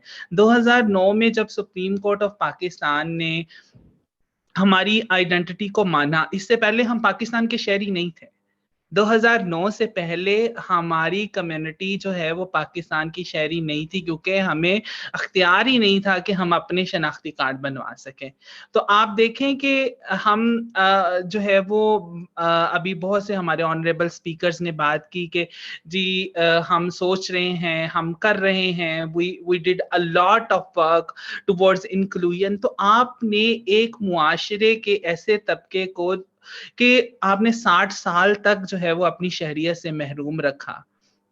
तो इसमें मैं समझती हूँ कि हमारे जो माइंडसेट है, हमारे जो जहन है, उसका बहुत बड़ा हाथ है. फॉर एग्जाम्पल इसमें हमारी हिस्ट्री का भी बहुत बड़ा कंट्रीब्यूशन है, जिसमें जब 1870s के अबाउट जब अंग्रेज ने आके इस तरीके का क्रिमिनल ट्राइबल एक्ट और वो तमाम कम्युनिटीज को हैबिचुअल क्राइम्स के तहत उसको क्रिमिनलाइज कर दिया, तो उसमें पिसने वाला हमारा तबका भी जो है वो एक शामिल था। तो उसके बाद आज तक उसके ऐसे असर हमारी जिंदगियों के ऊपर, हमारे मुआशरे के ऊपर पड़े हुए हैं कि आज भी हमने तमाम पिसे हुए तबकात के साथ तमाम वो चीज जो हमारे जहनों के अंदर समझ में आती है, हमें लगता है कि ये ठीक है, हमारे बॉक्सेस के अंदर फिट आती है, तो हम समझते हैं कि we are okay with that. लेकिन जो चीज हमारे से थोड़ी सी मुख्तलिफ होती है, हमारी सोच के, हमारे समझ के थोड़ा सा मुख्तलिफ होती है, स्टेटस को के मुख्तलिफ होती है, हमारे कल्चर के मुख्तलिफ होती है, तो हम क्या कहते हैं, हम उसको फौरी तौर पर क्रिमिनलाइज कर देते हैं, हम फौरी तौर पर बुरा कहना शुरू कर देते हैं और फौरी तौर पर हम उसके साथ स्टिग्मा एसोसिएट कर देते हैं कि ये इंसान जो है वो गलत है। सबसे पहले जब ख्वाजा बरादरी की बात होती है, ख्वाजा कम्युनिटी की बात होती है, तो हमें अपने आप को इंसान साबित करने के लिए जो है वो इतनी मेहनत करनी पड़ती है कि शायद जो है वो उतनी मेहनत हम एक जो है वो अपनी कोई नौकरी हासिल करने के लिए कर लें तो वो शायद वो नौकरी मिल जाए या तो, लेकिन हमें जब अपनी एग्जिस्टेंस को, अपने आप को इंसान साबित करने के लिए और हमें अपने आप को यकीन मनवाने के लिए कि यकीन माने कि जो है वो हम कोई खलाई मखलूक नहीं है, हमें पैदा करने वाली भी एक औरत है, हमें गूगल या यूट्यूब से डाउनलोड नहीं किया जाता, हम भी इंसान है, तो ये सारी की सारी चीजें साबित करने के लिए इतनी मेहनत करती है। तो ये मुझे लगता है कि जो इंक्लूजन और डाइवर्सिटी के जो अल्फाज हैं, सिवाय हमारी इलीट क्लास के, सिवाय हमारे कुछ पढ़े लिखे लोगों के, तो ये बाकी हमारे ग्राउंड रियलिटीज जो हैं वो इससे बहुत मुख्तलिफ हैं। हमारा मुआशरा जो है वो बाइसनेस से भरा पड़ा है। We are not ready to accept. एक छोटी सी मिसाल मैं ट्रेनिंग करवा रही थी जेंडर बाइसनेस के ऊपर, क्योंकि पूरे पाकिस्तान में जीबीवी कोर्स बनने जा रहे हैं, तो नेशनल जुडिशियल एकेडमी ने सोचा कि हमारे जजेस को जेंडर के बारे में पता होना चाहिए। तो मैं आई वाज देयर और मैंने 2-2.5 घंटे का मेरा लेक्चर था और मैंने वहां पे उनको जब करवा के लास्ट में मैंने एक क्वेश्चन पूछा हमारे ऑनरेबल जजेस से कि क्या आपको लगता है कि जब ट्रांसजेंडर या ख्वाजा सरा आप लफ्ज एक सुनते हैं और आपके जहनों के अंदर क्या तस्वर उभरता है? तो उन्होंने कहा कि हमारे जहन में नाचता हुआ इंसान, हमारे सामने भीख मांगता हुआ इंसान, हमारे सामने जो है वो सेक्स वर्क करता हुआ इंसान आता है। तो मैंने उनसे पूछा कि आपके सामने कोई जो है वो पॉलिटिशियन, कोई जो है वो जज या कोई ऐसा इंसान क्यों नहीं आता कि जो आपके सामने आके किसी दिन आपको इसी ट्रेनिंग हॉल में ट्रेनिंग कराए? तो उन्होंने कहा कि मैडम आपको हम अगर कोई आपकी जगह कोई ख्वाजा सरा यहाँ पे आ गया तो हम छोड़ के उसको आपको छोड़ के हम उसकी बात सुनना शुरू कर देंगे, उसको देखना शुरू कर देंगे और हम मजाक बनाना शुरू कर देंगे। This is the level of mindset that our society have कि जजेस से ऊपर वाला तबका हम नहीं समझते कि दे आर मोर लिटरेट और वो लोगों की जिंदगियों का फैसला करते हैं। तो और after that I told them कि अच्छा मैं एक ख्वाजा सरा हूं, तो उनके 5 मिनट के लिए मुंह इस तरह के बन गए कि मैं उसको किस तरीके से मैं बयान नहीं कर सकती। और उसके बाद उनको बहुत मुश्किल जो है वो उनके लिए था मुझे एक्सेप्ट करना। व्हेन आई टोल्ड देम कि अच्छा आप देखें कि आप मैं पिछले 2 घंटों में से आपके साथ हूँ, आपको किसी भी ऐसे मकाम पे लगा कि मेरा इल्म जो है या मेरा नॉलेज है किसी से कम है? तो दे सेड कि नो मैम। तो अब वो डेट वाज द पॉइंट कि जो हमारी एक्सेप्टेंस के लिए जो है वो मुझे थोड़ा सा उसके लिए फायदा मंद हुआ। तो this is the mindset which is the basic cause जिसको जो कि हमारी इंक्लूजन में, जो कि हमारी डाइवर्सिटी में, जो कि एक बहुत बड़ा बैरियर मुझे नजर आता है। और और जब तक हम अपना माइंडसेट नहीं चेंज करेंगे तब तक हमारी इंक्लूजन और हमारी डाइवर्सिटी नहीं होगी। और हमारे आईने पाकिस्तान में जो है वो जेंडर जो है वो वेरी सॉरी टू से जब नॉन डिस्क्रिमिनेशन की बात करता है तो वहां पे जेंडर का लफ्ज ही मौजूद नहीं है। तो मेरे ख्याल से मेरा 5 मिनट टाइम खत्म हो गया है, तो अगर कोई क्वेश्चन होगा तो I would love to answer. Thank you. जी, Honorable Nayab Ali Sahiba, again very heart wrenching discussion जो आपने की, and I think that we should be ashamed of our attitudes and of our behavior, and again how a whole community has been marginalized, not for 60 years actually. I think so since the day Pakistan was made to this day. I was just sharing yesterday, and I would like to share again with this audience, that I've been working with the transgender community now for a good 10, 12 plus years, and I took some of my students for a day with some transgender families जो है, so we spent a day with 7 transgender families, and it was such a painful discussion which took place. And the one thing which I did share yesterday, but I want to share again in the context of your discussion, that the eldest person was 55 years old, and he said that this is the first time anyone has come to our home. So no one comes to their homes. I mean, how can we marginalize people and say that they are outcasts, just like you were saying? So this mindset has to change, and we have to embrace everyone in society, from any gender, from any segment of society, from any background, from any financial, economic, or social background, from any ethnicity, from any religion. And who are we to say that we are better and someone is not? But it is very unfortunate that these shackles bind us and have actually even permeated into our organizations, into our government, into our social sector. People have biases which are so strong. Sometimes you hear their words and you think that they are a symphony of music. They're so heart-touching. But when you look at their attitude and their behavior, it is so abhorrent. It is so horrifying. It is so disgusting that we have this duplicity and this multiplicity and this hypocrisy which tends to reign supreme in our society and culture, that say something else and then do something else. Rightly said by you, and extremely heart-wrenching. We have many questions, and many people are writing that how they feel about what you have said, and you have opened up many eyes and ears and minds and hearts today. Thank you so much for sharing your feelings and your emotions with all of us. I would now like to request Mr. We have with us right now. I would like to request Mr. Norail Abbas, who's with us, and he basically works in Coca-Cola and also is a very big activist for the underprivileged and also for those who have been marginalized. Norail, I would like you to, in 5 minutes, give your take on it. And if you could just limit it to 5 minutes, I know that you are a great orator and you can really move masses. And like I said, that I've been looking up to you also as a role model. So 5 minutes, and then we'll be taking a lot of questions. So Norail, it is to you to talk about how you perceive these two ideas of diversity and inclusivity. Yes, Norail. Thank you very much. Thank you very much, LAMS and Diversity team. Hussain Saab, for inviting me on a platform where such a diversified panelists are there. They have spoken about everything, like everything, and I feel like, ab main kya bolu?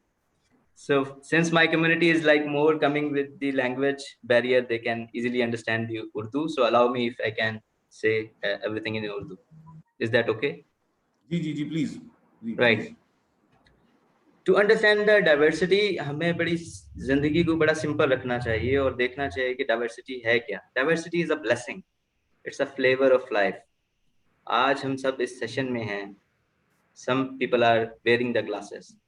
किसी की glasses किसी के साथ match नहीं करती. Everybody has different hairstyle, eyes, nose, language, accent. अल्लाह ताला ने mighty ने डाइवर्सिफाइड दुनिया बनाई है. वो चाहता तो एक ही प्रोडक्ट, एक ही डाई लगाता और उसमें से सारी प्रोडक्ट एक तरह की निकालता. आज भी अगर हम डाइवर्सिटी की बात करते हैं तो it is not just link with the one gender aspect और वन लैंग्वेज एस्पेक्ट और one cultural aspect. It is more to do with just a normal life. Try to understand this is a regular thing. We cannot like putting into some policies only, like a speaker said, window dressing, right? Numbers nahi pure karne humne. We need to talk about the quality. Talking about my community, people with disabilities, it's an international terms, people with disabilities. We've been called people with different abilities. We've been called special children. We've been called so many names. I just ask you one question. When you call your father Abaji, Daddy, Abu, Abajan, does it make any difference to their life? No. आप उनका एहतराम कितना करते हैं, आप उनका अपना फर्ज कितना निभा रहे हैं, that is very much important for us. Policies अच्छी बनाने से या कानून साजी करने से अगर चेंज आना होता तो दुनिया में कोई भी एक्टिविस्ट ना होता. दुनिया में किसी भी हमारी आज की audience, we are like on a weekend, Sunday को अपने लेजर टाइम से टाइम निकाल के and we are talking on a very important topic. क्यों, हमें क्या जरूरत है? क्योंकि अगर हम नहीं बोलेंगे या हम जिनको थोड़ी जिंदगी में थोड़ी सी आगे आके स्पॉटलाइट मिली है for because of the reason they've been struggling since so many years in their personal and professional life, so nobody will come and see. हमारा काम, I try to be very ordinary speaker. हमारा काम सुबह जैसे रोजों में ढोल बजाने वाले का होता है ना, वो हमारा काम होता है एज एक्टिविस्ट. हम लोगों को जगाते हैं कि there is something happening, wake up, there is a community, there is a need, there is a thing to address with more professional, with more long-term policies, and you know, all of these things come across with one practical examples. जैसे already speakers ने कहा है कि जो भी policies है कानून साजी, लेकिन practically जिंदगी में अगर आपके representative आपके different top positions पे in the organization, in your educational sector, in your political structure, in your judiciary structure, in your journalism, all the pillar of the states, यहाँ पे अगर diversified हमारी ऑडियंस नहीं होगी, रिप्रेजेंटेटिव नहीं होंगे, तो चेंज नहीं आ सकता. Rightly said, people know about the Doraemon. Yes, people doesn't know about the different marginalized communities और उनको किस तरह से एड्रेस करना है, किस तरह से बात करना है. I've been privileged to talk to so many hundred and thousands of students and across the Pakistan. I was privileged to go abroad and getting the knowledge about the diversified culture. Employment क्या होनी चाहिए, policies क्या होनी चाहिए, सारा पढ़ा, देखा, सुना, किया, वापस आए, सेशंस किए, इम्प्रूवमेंट आती भी है जहां तक हमारी आवाज जाती है. People are very kind in Pakistan. I must appreciate everyone, क्योंकि हम जहां जहां पे अवेयरनेस देते हैं वहां वहां चेंज आती है. We are not that much bad people. I must say, I must appreciate the people who always listen to us. I always believe in the positivity. हमारी एफर्ट, हमारे रिसोर्सेज, हमारा काम लोगों को पैगाम पहुंचाना है अपनी अपनी कैपेसिटी में रहते हुए. You people, you the youth of this country would be leading in different organizations, your own businesses, you will be on the top position in different organization. आप अपनी अपनी जगहों पे अपने अपने jurisdiction में अपनी अपनी authorities में जाके policies को amend भी करें और practically try to have the diversified employment in your culture. आप जब डाइवर्सिफाइड करेंगे तो क्रिएटिविटी आएगी. Just giving you again a very ordinary example. आज के सेशन में अगर हम सबको बाउंड कर दें कि आपने ये ड्रेस कोड पहनना है, आपका बैकग्राउंड इस तरह से होना चाहिए, आपकी जस्ट लैंग्वेज ये होनी चाहिए, आपके हेडफोन्स ये होने चाहिए, how many people would be able to come and speak and you know participate? No. इंसानों की क्रिएटिविटी डेड हो जाती है जब आप उनको किसी भी सिस्टम के अंदर लॉक करते हैं. सो diversity is a blessing. It's a flavor of life. Try to enjoy these things in your personal and professional lives. कोई भी मुश्किल जिंदगी नहीं होती, आप आसान किस तरह से करें, बड़ा आसान तरीका है। स्कूल्स में you need to have diversified, आपकी जो फैकल्टी मेंबर्स हैं, आपके स्टूडेंट्स जो हैं वो डिफरेंट डाइवर्सिफाइड बैकग्राउंड से आए, वहां से आपकी बेस बिल्कुल ठीक हो जाए। Then the college university, and this is the one simple solution to everything. I've been denied to a very good school when I was a child having disability. They said we cannot have our child with disability in our school because बाकी बच्चों के ऊपर अच्छा असर नहीं पड़ेगा. Try to have a segregated school for him. वहीं से segregation start हो. And then we see our TV shows and political बहस मुबाहिसा, इतना judgmental लोग, इतना जालिम और मजलूम वाला जो आपको दिखाया जाता है, वो इसी वजह से है. People do not understand the importance of diversity. और इससे बढ़ के जो सबसे इम्पोर्टेंट एस्पेक्ट है वो है पावर. इंसान जो है वो पावर का भूखा है. वो दूसरी किसी भी मार्जिनाइज्ड कम्युनिटी को क्यों बोलना पड़ता है? क्यों मुझे आज या और भी बाकी पैनलिस्ट जो हैं, they are coming and spending so much time because the power game. इंसान का हंगर है, they do not want to share the power. दे और इंसान का सबसे मुश्किल काम है लोगों को बराबरी के ऊपर लाके उनके हक उनका पूरा करना, उनको अपॉर्चुनिटीज देना.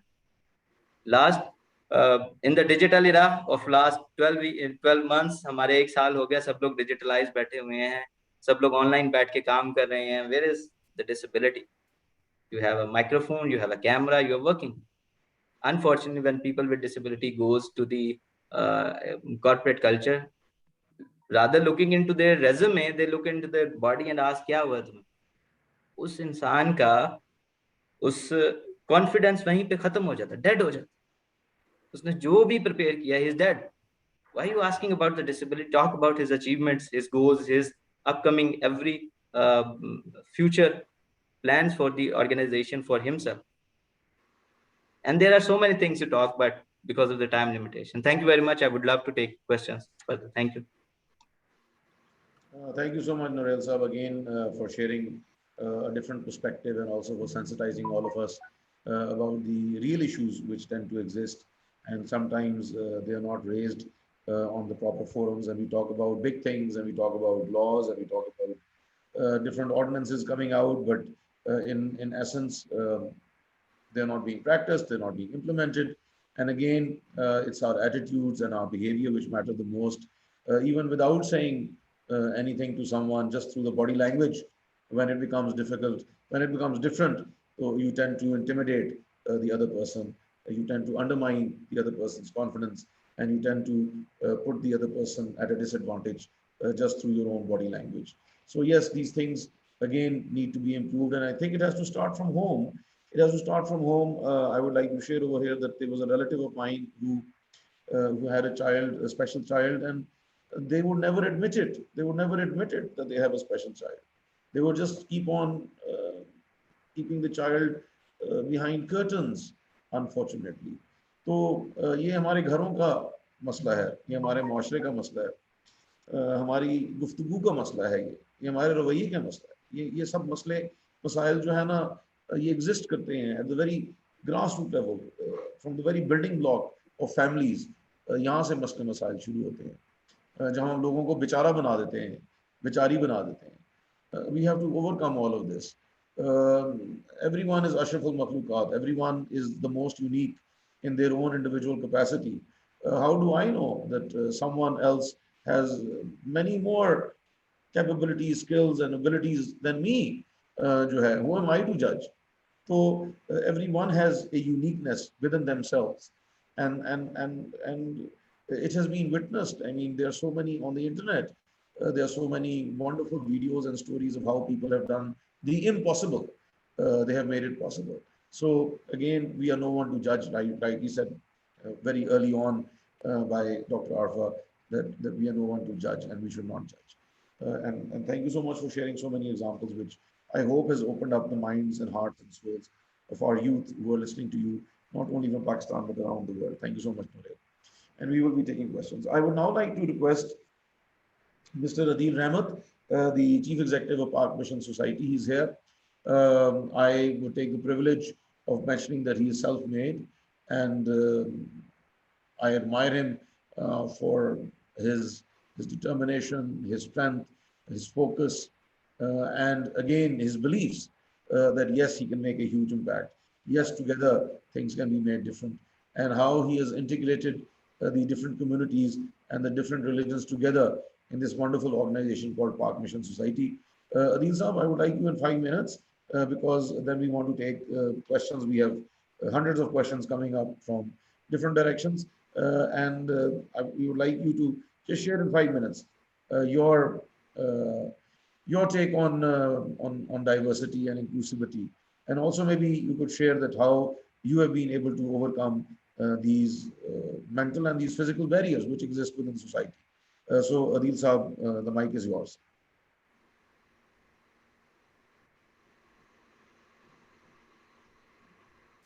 Adil Saab? Ramsha?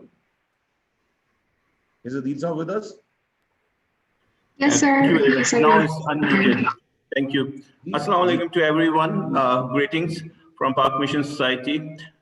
I hope my voice is coming.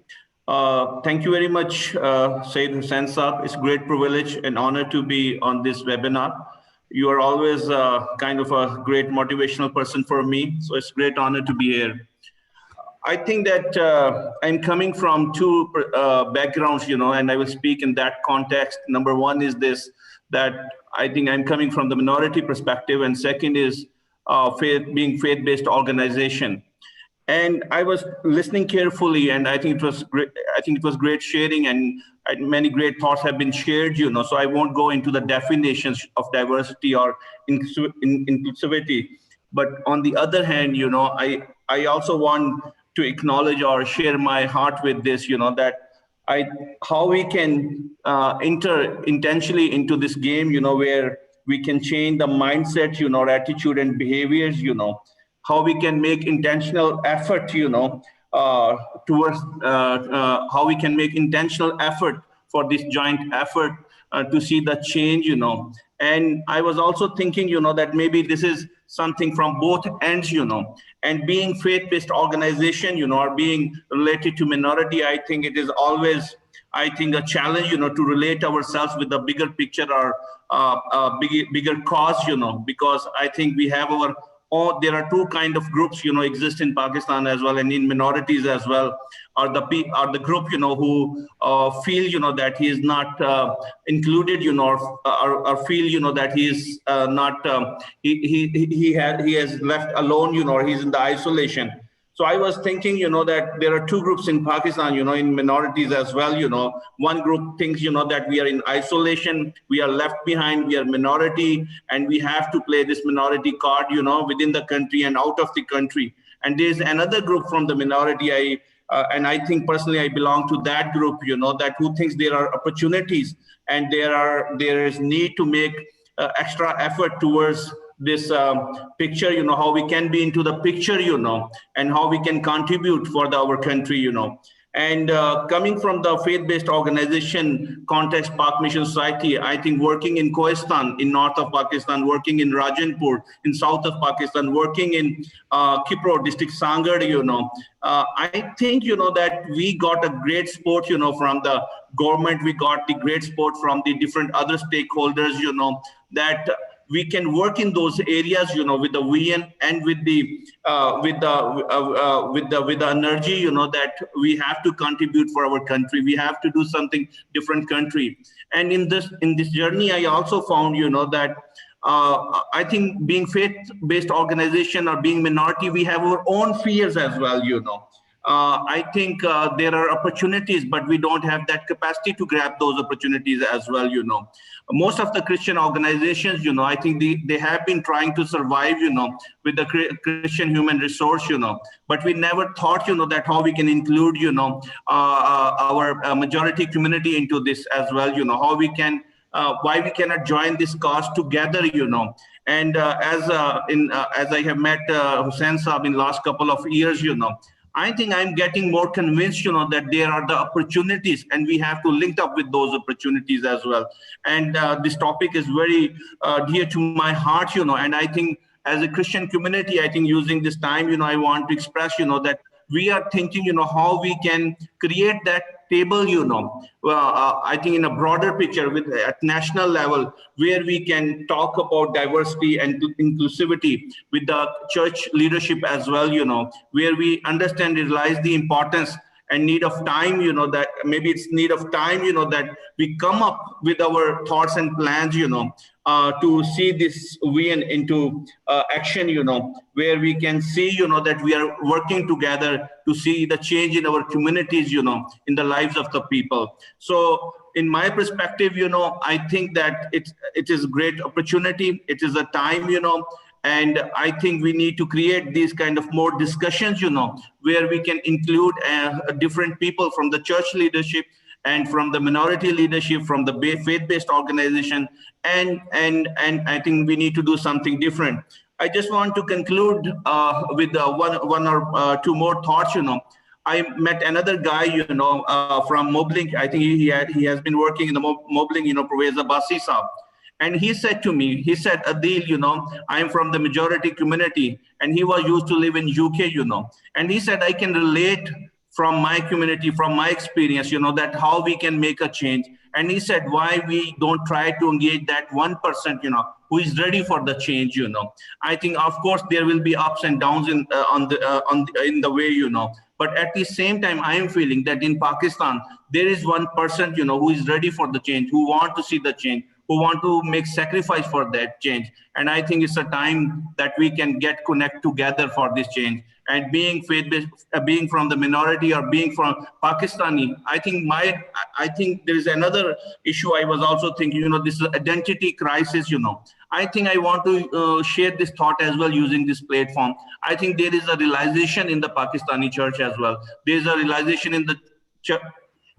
There is a realization in the church as well, that I think we have been working in isolation. I think we have been working in isolation in the big picture, and we have been working in isolation within the Christian community as well, or within the minority context as well, So I think it's a time that I think there are different people. There's a 1%, and we are ready to join hands in this partnership to see the change in our country, to contribute something big in our country. Thank you very much. Thank you so much, Deetsa, for your very inspirational talk, and again for talking about how minorities see themselves and how your organization, Partnership Society, which is a faith-based institution, but has been able to cross the bridges and also make a huge impact, not only where you're based in Punjab, but also in KPK and also Gilgit-Baltistan and also Sindh. And now you're also going to be moving to the other areas.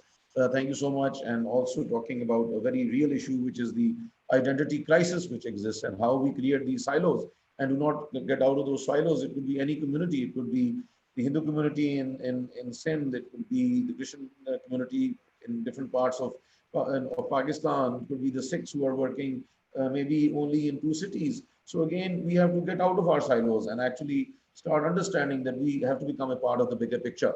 So thank you so much for broadening up the topic in such a way, and we will be coming back to you to ask about your organization and how it is overcoming all of these issues as an organization. I would like to take a question. I would like to ask a question from Madam Faiza Muzaffar Saiba, because she's working in the top management of the Punjab Health Initiative Management Company.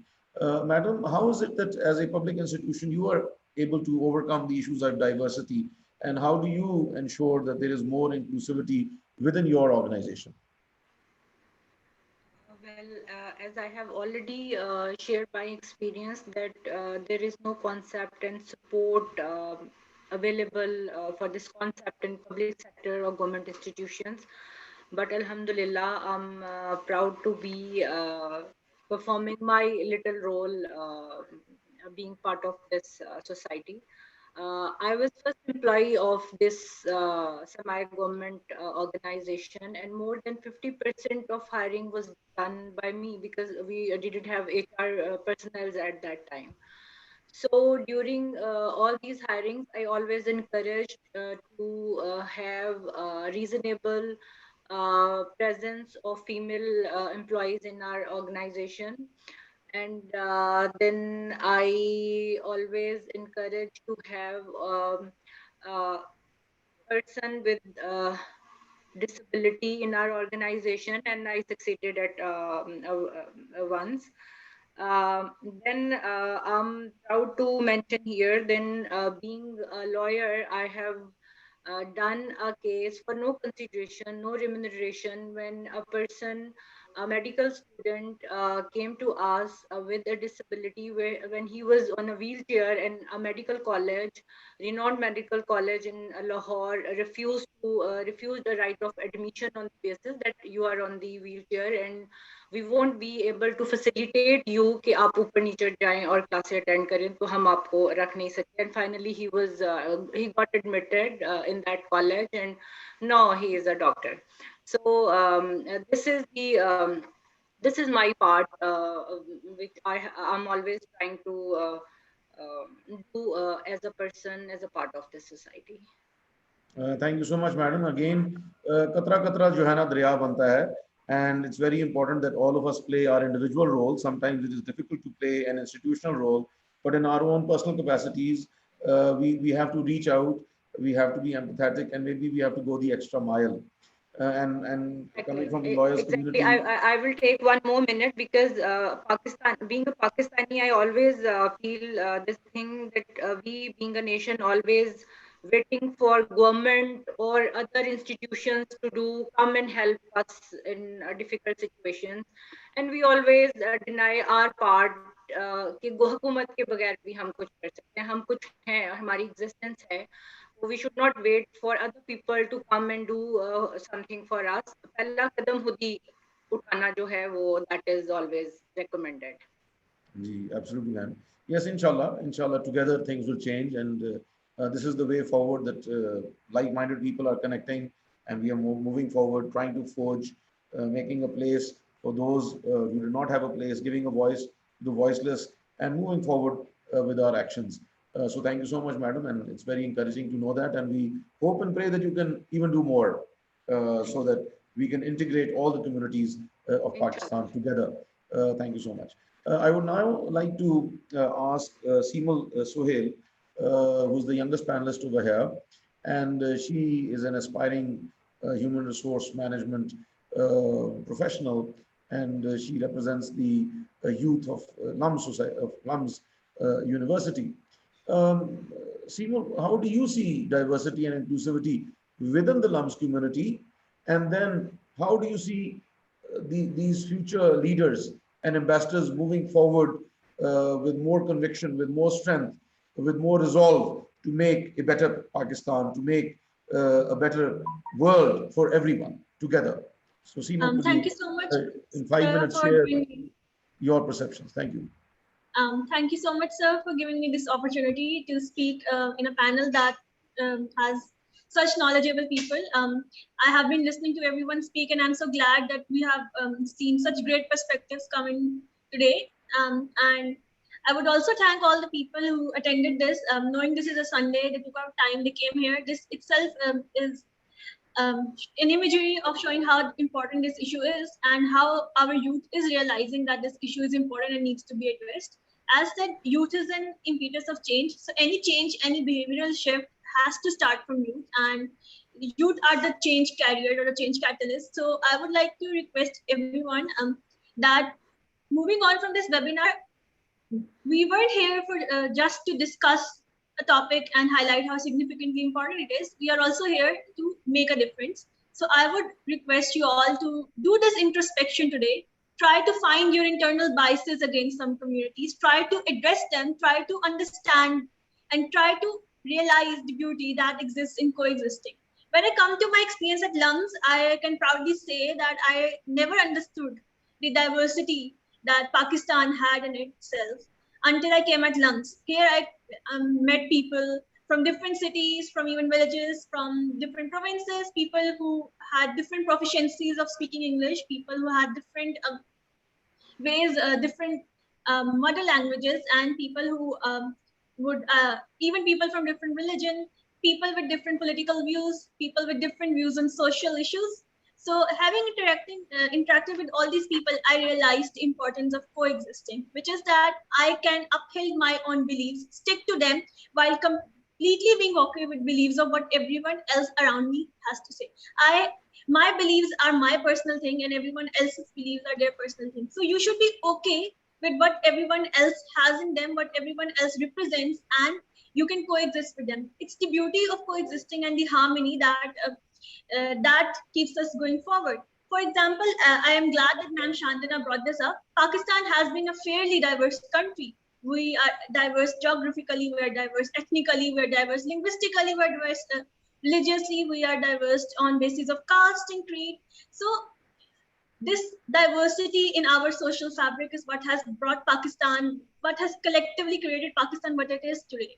So embracing it is the way forward, and embracing diversity is called inclusion. So we have to be more inclusive. No one in our society or in our organizations should ever feel that because of their physical disabilities, because of how they look, because of which beliefs they uphold, because of which community they represent, because of what their religious beliefs are.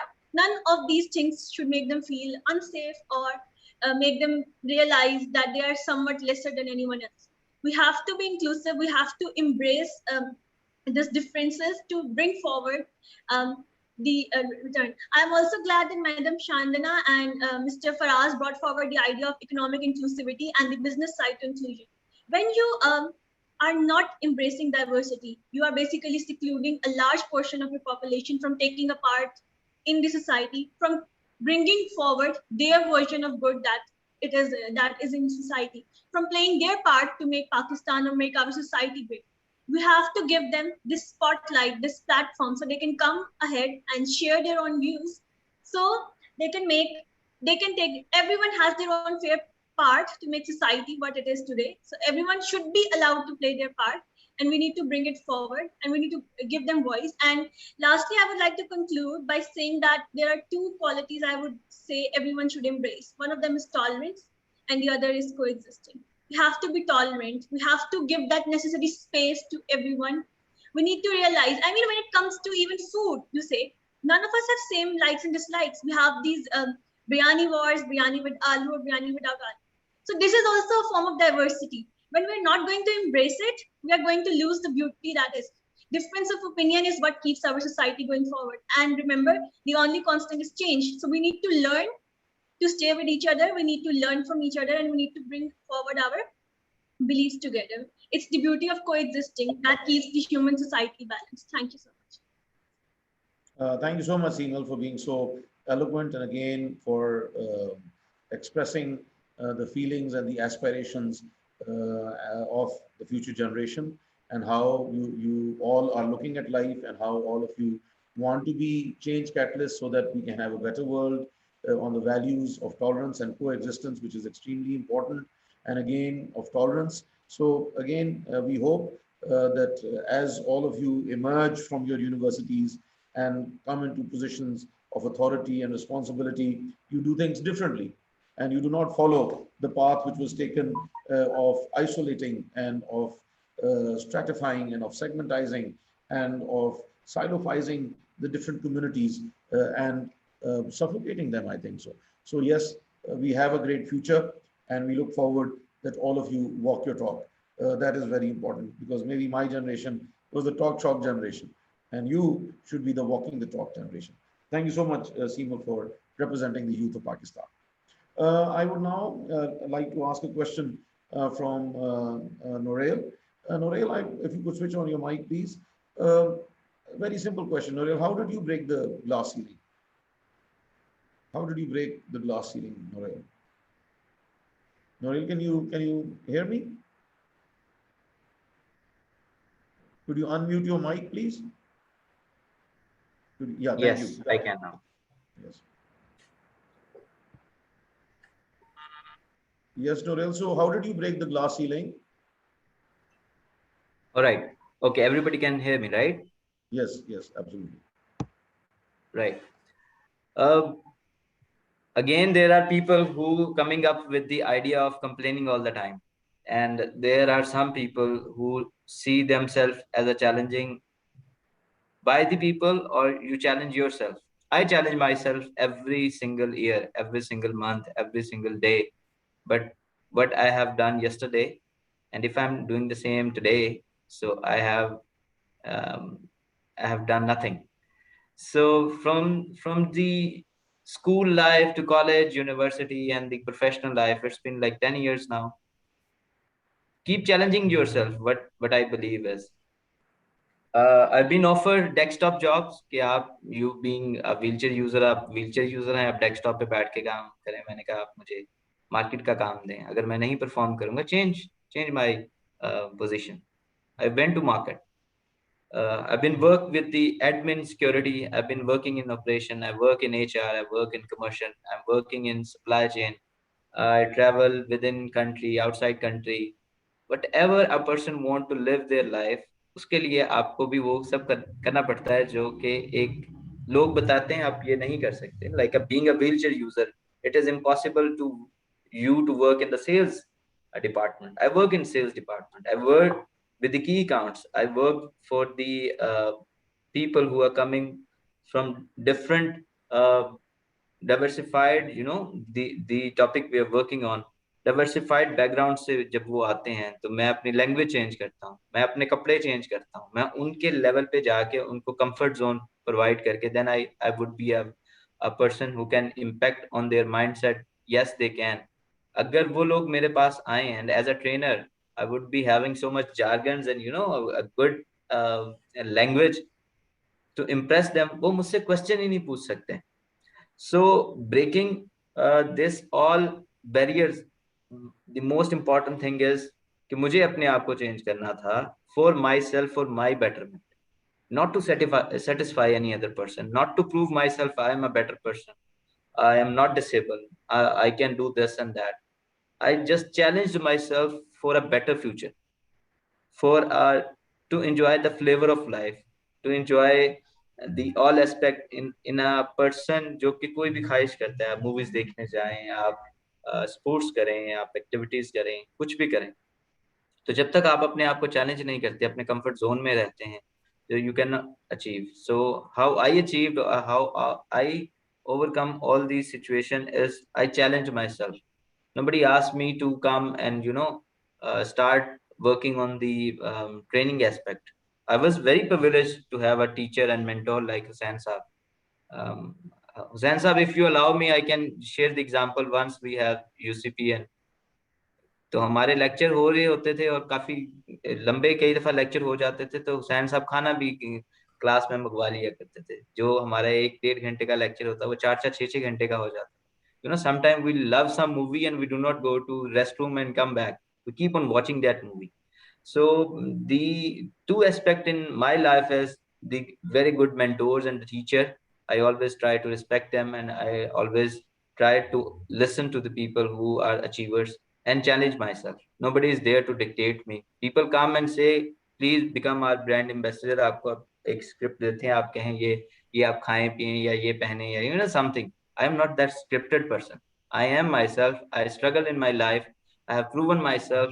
I don't need to be on script while coming on the television or any brand ambassador. So I challenge myself and I request everyone to just challenge yourself a little more and just look into your calendars में चले जाएं. अब तो digital दुनिया, अपने galleries में जाएं और see what you have done last month, last year, 2 years back. Facebook की memories में और Twitter की history में, you can see everything. And in the digital era, if you do not change yourself, हमने पिछले 10 साल में इतना काम किया लेकिन डिजिटल दुनिया इतनी नहीं थी, हमने उसको डिजिटलाइज नहीं किया, तो शायद हमारे पास वो फिजिकल एविडेंस नहीं है to prove ourselves. But in the current era, if you are not digitally connecting and using your digital platform effectively, आज से 10 साल के बाद you will be nowhere. We need to challenge ourselves. Again, I would emphasize again and again, challenge yourself and you can achieve anything in your life. Thank you so much, Nurail, giving this message of challenging oneself. And again, you are, Johanna, role model in challenging yourself, undoubtedly. Secondly, again, giving this message that how you never bothered about what others are saying. लोग क्या कहेंगे जो syndrome है वो इंसान को मफलूज कर देता है, वो इंसान को दबा देता है, वो इंसान को अंधेरे में फेंक देता है. लोगों ने तो बातें करनी है, हर वक्त करनी है. आप अच्छे कर रहे होंगे फिर भी करेंगे, बुरा कर रहे होंगे फिर भी कर रहे होंगे, नहीं कर रहे होंगे तो फिर भी करेंगे, सब कुछ कर रहे होंगे तो फिर भी करेंगे. तो इंसान को कभी भी पुल डाउन नहीं होना चाहिए कि लोग क्या कह रहे हैं, क्या सोच रहे हैं. उनको कहने दें, उनको सोचने दें, आप अपनी मर्जी करें और अपने आप को चैलेंज करें. A beautiful message. Thank you so much, Noreen. I hope the youth takes this message along with them and also understands that how they can do so much more. बहुत कुछ कर सकते हैं, but करते नहीं हैं. क्यों नहीं करते? क्योंकि वो समझते हैं कि पता नहीं ये नहीं हो सकता, वो नहीं हो सकता. You make up your mind, you go for it, and then Johanna, you just do it. So thank you so much. Very kind of you. I now would like to introduce another very honorable panelist of ours. I did give the detailed introduction. I would like to mention to Ali Shamar Saab earlier on, and therefore now it will be less shorter. But you are Ali Shamar Saab is the Chief Executive Officer and Business Development Specialist at DefTalk Interpretation Services Private Limited. DefTalk is bridging the gap between 466 million people around the world. Ali Shamar Saab has done his MBA from Quaid-e-Azam University, and he has been working with different institutions like USAID, Telenor Pakistan, Khuddar Pakistan, Open Mind Training Program, and Council of Active Citizens in different regions of Pakistan. I would now, Ali Shamar Saab, request you कि आपके पास 5 minutes हैं. You have 5 minutes to give your take on inclusivity and diversity. So, Ali Shamar Saab, please.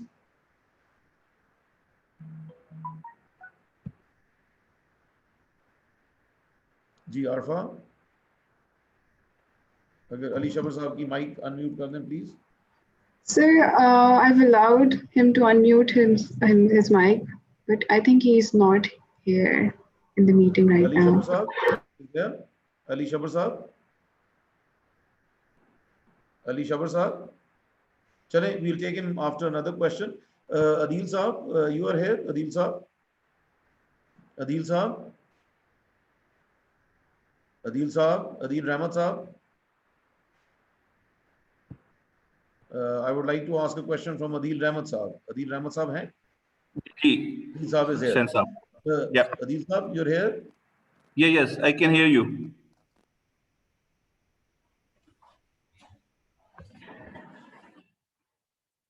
Meeting all of your employees. And one thing that, Johanna, I've always admired is that there's a lot of harmony. I know that people come from different regions, different provinces, different castes, different religions, different backgrounds. And I mean, there's immense diversity in your organization. So how do you maintain that environment? Could you kindly share that with us? Yeah, thank you very much, Sensor. I think one of the experiences this, that rather you learn in the classroom, I think you learn at working place, by working together, by going alongside. And I think I must say that, that we are all learning it by doing it, For example, in PMS, we have our finance head from, Haji Tanveer Saab. So I think he actually really helped me to build the financial system here, So we see the value of that diversity and experience, Zoon Hassan is working with us as a marketing specialist, So she is approaching the CSR, Before that, I think the Christian organizations had this experience, that we cannot do it, or I think that there was a fear, that how we can approach to the market, corporate sector, or in the bigger picture in the development sector. But I think that with the passage of time, that fear has been broken, So I think this in this environment, I think it's not like this that we as a Christian community or they as a Muslim community, they are contributing. I think we are all contributing into this, and I think we are accepting each other, we are respecting each other, we are disagreeing with each other, we are agreeing with each other, and I think it's also coming with the boundaries as well, that we need to set some boundaries as well, that in which boundaries we can enter and which boundaries we cannot enter. And at the same time, I think we are trying to break those boundaries, I think we need to respect those boundaries as well, So I think this is one of the experience I have working in Koistan, I think most of the, NGOs in 2012 were asked to leave but we being as a Christian organization asked to stay there, and I think it was more integration with the people, and it is more integration with the, I think, implies, that we are here for the VN, and I think our identity and the VN makes a difference. I hope I answered your question, Syed Saab. Thank you so much for again sharing a very pertinent case study of how it is possible to work with a lot of diversity and integrate together and to work with different communities and also to make a very positive impact. So thank you so much for sharing that example. Do we have Mr. Ali Shabar Saab with us? Yes, sir. Ji. Ali Shabar Saab, your detailed introduction was given at the beginning and also just a few minutes ago. So now, due to paucity of time, I will just like to request you as the Chief Executive Officer and Business Development Specialist at DevTalk Interpretation Services Limited, if you could just for 5 minutes talk about your perception of inclusivity and diversity and how, as an organization, you have been able to overcome it. Ji, please, Ali Shabar Saab. Sir, can you please unmute yourself, Mr. Ali Shabar?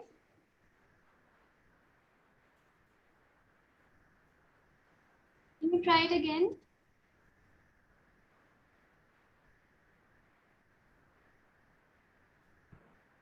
Could admin do it? Could admin unmute it, please? Admin, please unmute. Yeah, we have Ali Shabar Saab's picture, but please unmute. We still have the mute over here.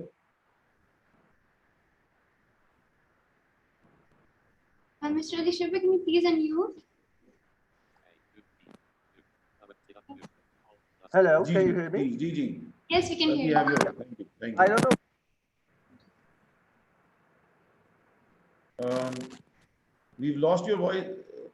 Ali Sir, Shabar, if you could please remove your hand, please. I think we will be able to hear you.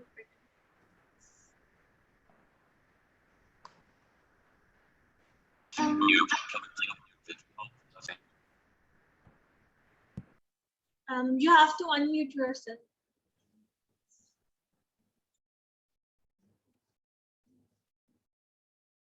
Mr. Ali Shabar, can you please unmute yourself? There's an option towards the left.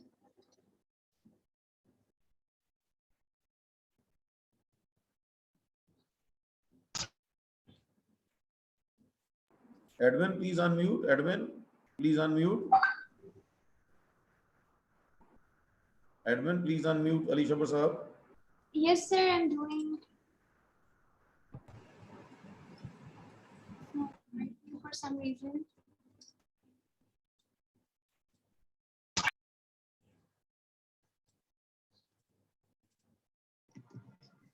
Mr. Ali Shabar, can you please try again?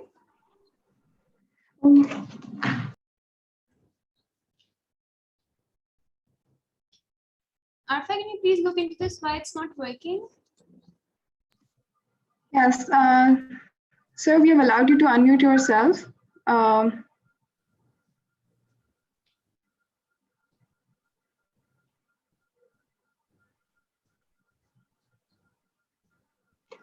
Arfa, please help.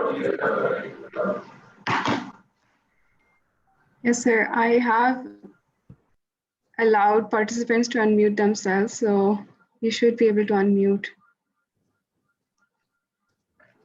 Could someone send a message to Ali Saab, please?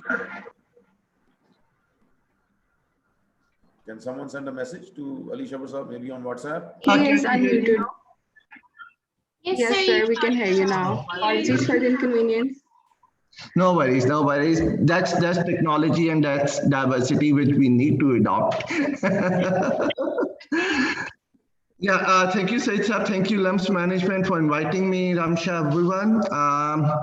When we talk about diversity, so the word diversity, it's been very much precise by the nature.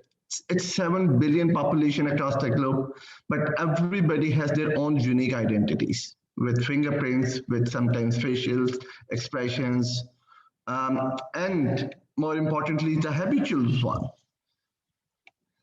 If we talk about the inclusion of that 7 million, it's always been pursued with dialogue. कि हम एक दूसरे को understand कैसे कर सकते हैं. And that diversity itself, we always talk about it's a beautiful thing. It's a very charming Cinderella story.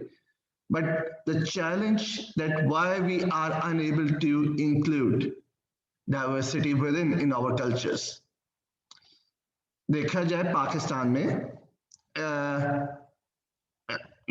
Around 220 million population है, लेकिन अभी भी सिंधी पंजाबी का मसला है, अभी भी पंजाबी और पश्तून का मसला है, अभी भी मुसलमान और क्रिश्चियन का कहीं ना कहीं मसला है। और ये डाइवर्सिटी हम एक्सेप्ट नहीं कर सकते। और अगर हम पर्सन्स विद डिसेबिलिटीज की बात करें वो तो टोटली निगलेक्टेड है। अभी भी खवातीन और मर्दों का मसला है। ये जो सोच, the opportunity of creating that point of view is important, and that can only be done through the course of a dialogue. ये notion कहीं ना कहीं develop करना है और उसके लिए spaces develop होनी है, उसके लिए वो freedom of spaces develop होनी है जहाँ पे हम freely अपने तासुरात बता सकें, जहाँ शिया सुन्नी आपस में लड़े ना बल्कि dialogue करें, यहाँ मुसलमान और क्रिश्चियन अपने अपने फेथ को डिफेंड करने की बजाय एक्सेप्ट कर रहे हो इस डाइवर्सिटी को, जहां पे हम पर्सन्स विद डिसेबिलिटीज और विदाउट डिसेबिलिटीज को एक दूसरे की आइडेंटिटीज को नरेट कर रहे हो। और ये उसी वक्त पॉसिबल है जब हम डायलॉग स्टार्ट करेंगे, जब हम बात करना स्टार्ट करेंगे, जब हम कम्युनिकेशन स्टार्ट करेंगे। यस, मुख्तलिफ पोर्शंस में, मुख्तलिफ चंक्स में कहीं ना कहीं ये छोटी बहुत बातें तो होती हैं जो स्पेसेस हैं जो क्रिएट की गई हैं, लेकिन अब एक जरूरत है उन फ्री स्पेसेस को या जो स्पेसेस डेवलप किए, सेफ स्पेसेस जो डेवलप की गई हैं वो अब बाहर निकलें, वो लोकल कॉन्टेक्स्ट से होकर रीजनल कॉन्टेक्स्ट पे आए, वो नेशनल कॉन्टेक्स्ट पे बात करें और ये नोशन डिराइव होना चाहिए। वरना अभी भी हम सिर्फ एम्प्लॉयमेंट कोटा के ऊपर बात करते हैं और बात यूं करते हैं कि इंक्लूड किया जाए। हम हमेशा बात करते हैं कि टीम के अंदर डाइवर्सिटी होनी चाहिए, लेकिन किस तरह होनी चाहिए वो कोई डायरेक्शन नहीं मिलेगी। और सबसे इंपॉर्टेंट बात कि जब हम डाइवर्सिटी को इंक्लूड तो करने में कामयाब हो जाते हैं, लेकिन क्या हम बात कर रहे होते हैं कि full and effective participation of them, जो कि एक सबसे बड़ा चैलेंज है पाकिस्तान में। इसकी एग्जांपल मैं ये यूं देता हूं, एक रूरल एरिया से एक पढ़ा हुआ बच्चा जब वो लाहौर आता है और एक लम्स के ग्रेजुएट के साथ compete करता है तो कहीं कंपटीशन बनता नहीं है उसका, क्योंकि वो उसका एक्सपोजर और उसकी narration its entire different part. वहां पे हमें जरूरत है कि उस नोशन को डेवलप करें, उस स्पेसेस को डेवलप करें जहां पे हम ना सिर्फ इंक्लूजन की बात कर रहे हो बल्कि फुल एंड इफेक्टिव पार्टिसिपेशन की भी बात कर रहे हो। मेरा मेंटल लेवल उस जो एक हार्वर्ड से पढ़ा हो या एक आईबी के या लम्स से पढ़ा हो उस तक कैसे पहुंच सकता है, मैं वो डायलॉग कैसे जनरेट कर सकता हूं, मैं वो स्पेस कैसे डेवलप कर सकता हूं जहां मुझे अपनी सिक्योरिटी का चैलेंज ना हो, लेकिन मैं अपने आइडियोलॉजी को और अपनी आइडेंटिटी को डिफेंड कर सकूं। अब इस लेवल पे बात करने की जरूरत है। I was very fortunate.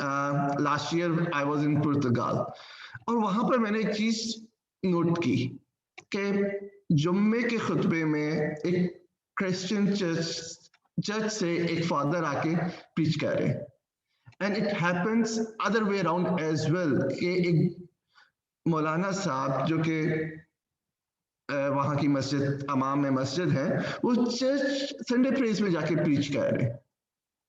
That's the level of diversity we need to be adopted. कि जहां पे हम अपनी अपनी मसाजिद या अपने अपने मंदिर अलग ना कर लें, जहां देवबंदी बरेलवी या शूदर अलग अलग ना हो, जहां हम आके मिल बैठ के बात करें, वो स्पेसेस क्रिएट करें। और वो स्पेसेस कैसे क्रिएट होंगी जब हम एक सिक्योरिटी और एक एप्टीट्यूडनल एनालिसिस देंगे कि यार we are all here to talk about it and we are here to protect your rights. जब ये एलिमेंट मिलना शुरू हो जाएगा वहां पे फिर डाइवर्सिटी का एलिमेंट आना शुरू होगा। सिर्फ डाइवर्सिटी का एलिमेंट नहीं आएगा, वहां पे फिर बात शुरू हो जाएगी फुल एंड इफेक्टिव पार्टिसिपेशन की, कि हर तबकात को, हर लोगों को फुल एंड इफेक्टिव पार्टिसिपेशन किस तरह की जा सकती है।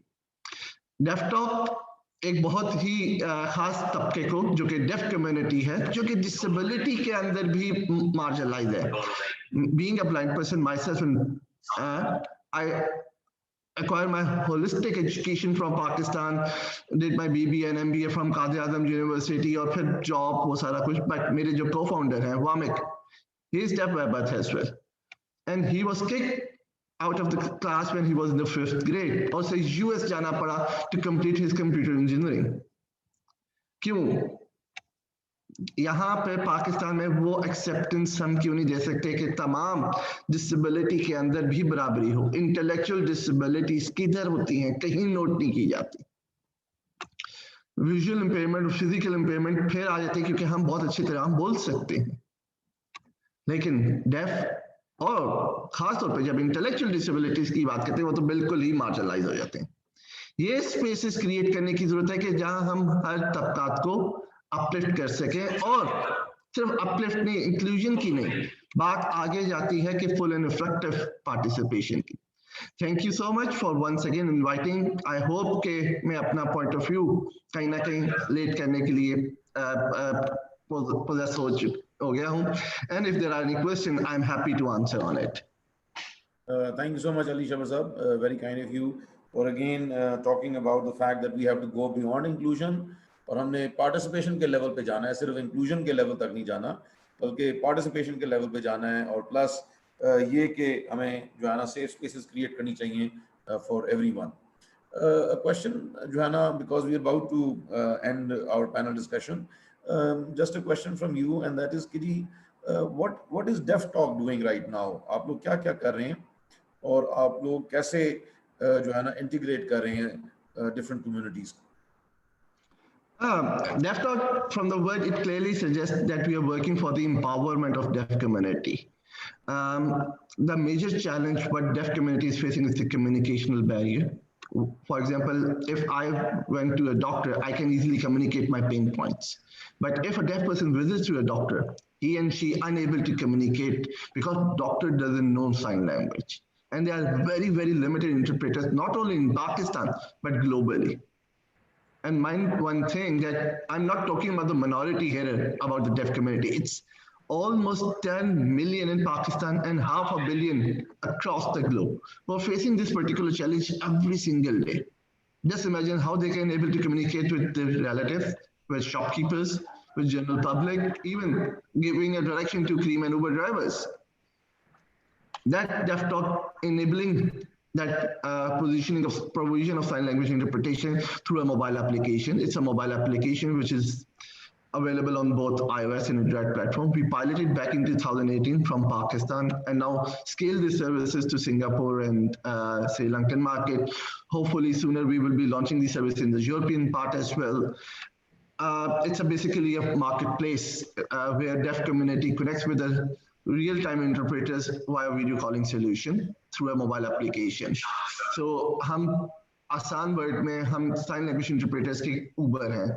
जब भी किसी भी डेफ को चाहिए होता है वो on just one click sign language interpreter acquire करता है, and he and she can easily able to communicate with everyone through a palm of a hand. और इस तरह उनकी inclusion को और उनकी participation को ensure किया जाता है. So in 3 years of operations, we have rendered more than 100,000 hours of sign language services. We have 19,000 plus active users from Pakistan. और 770 से ज़्यादा लोगों को employment opportunities मिली हैं by using Deaf Talk services. We facilitate 90 calls on daily basis averagely for hospital and medical purposes. 120 deaf people has been enrolled first time in the history of Pakistan for the higher education. Now people like Wamek, who is one of my co-founders and deaf, don't need to fly to US for the quality education. Thank you so much. And thank you so much for elaborating how good a job that you're doing. I would also like to share that last semester some of my students and they were able to create a virtual platform on which they were conducting customized classes of sign language. And in that, they were promoting students of LUMS and students from IBA Karachi and also other universities, but they were basically trying to focus on these two universities that students would get registered so that they learn the sign language so that they can communicate in a better way. So that is also one thing that was being done by LUM students, and they still are doing it, Joher. They've created this virtual platform, but you are doing a marvelous job also. Thank you so much, Ali Shabar Saab, for again opening up our minds and making us understand things in a better way. I would give the last question to the youngest panelist, who's Seemal Sohail. And Seemal, I'm going to ask a difficult question, but I would like to have a simple answer. And because we are now overgoing our time, and then we have to conclude also, and I have to thank everyone too. Just a very short answer. How is LUMS managing diversity, especially in the context of the national outreach program candidates who join LUMS? Do you think we are doing it in the right way? And if not, then how can we do it better? So having a program which is national outreach itself, it's an attempt by LUMS to be more inclusive and bring in diversity to the university. So one thing is that LUMS ensures that no one apart from the NOP, the student coming from NOP knows that they are an NOP participant. So no one, even me or my colleagues at LUMS, won't know which one of our colleagues is an NOP student. So this complete secrecy is ensured. So in no way that person could feel marginalized by someone or something. Apart from this, obviously there are some language barriers and even some technological barriers and issues related to them not being not having sufficient knowledge to start degrees at LUMS. So there are some special programs designed from them which they have to undertake.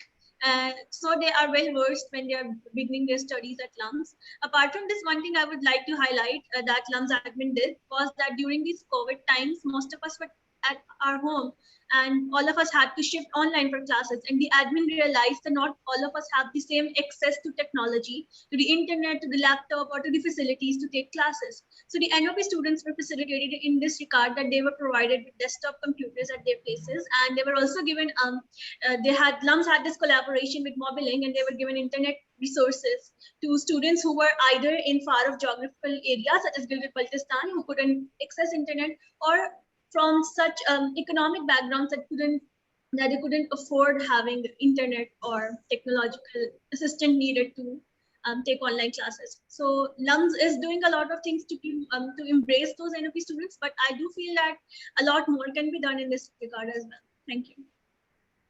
So what's the more which can be done, Seema? We would like to. We have had instances of some students from NOP complaining how they feel left out at LUMS because of most of their colleagues around them.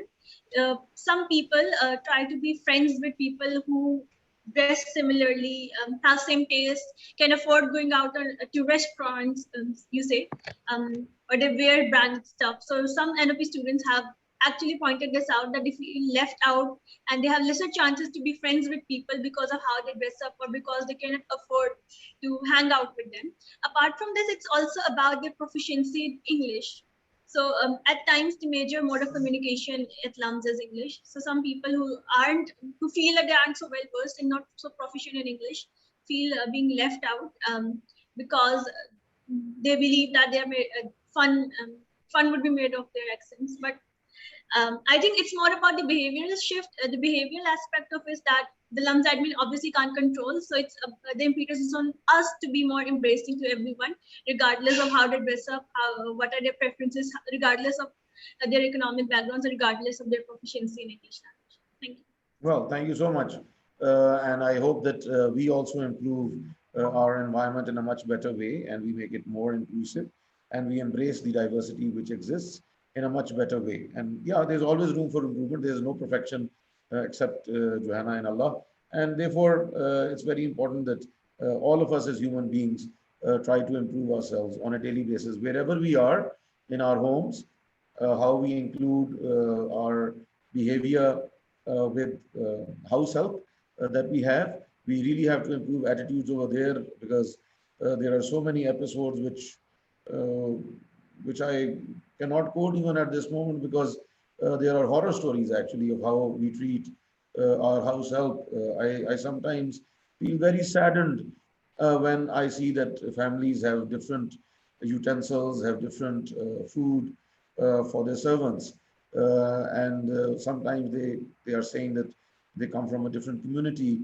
But I usually do say, and I would say it with all humility, that if the ambassador of United States comes to their home, then they would be willing to eat out from their own plates.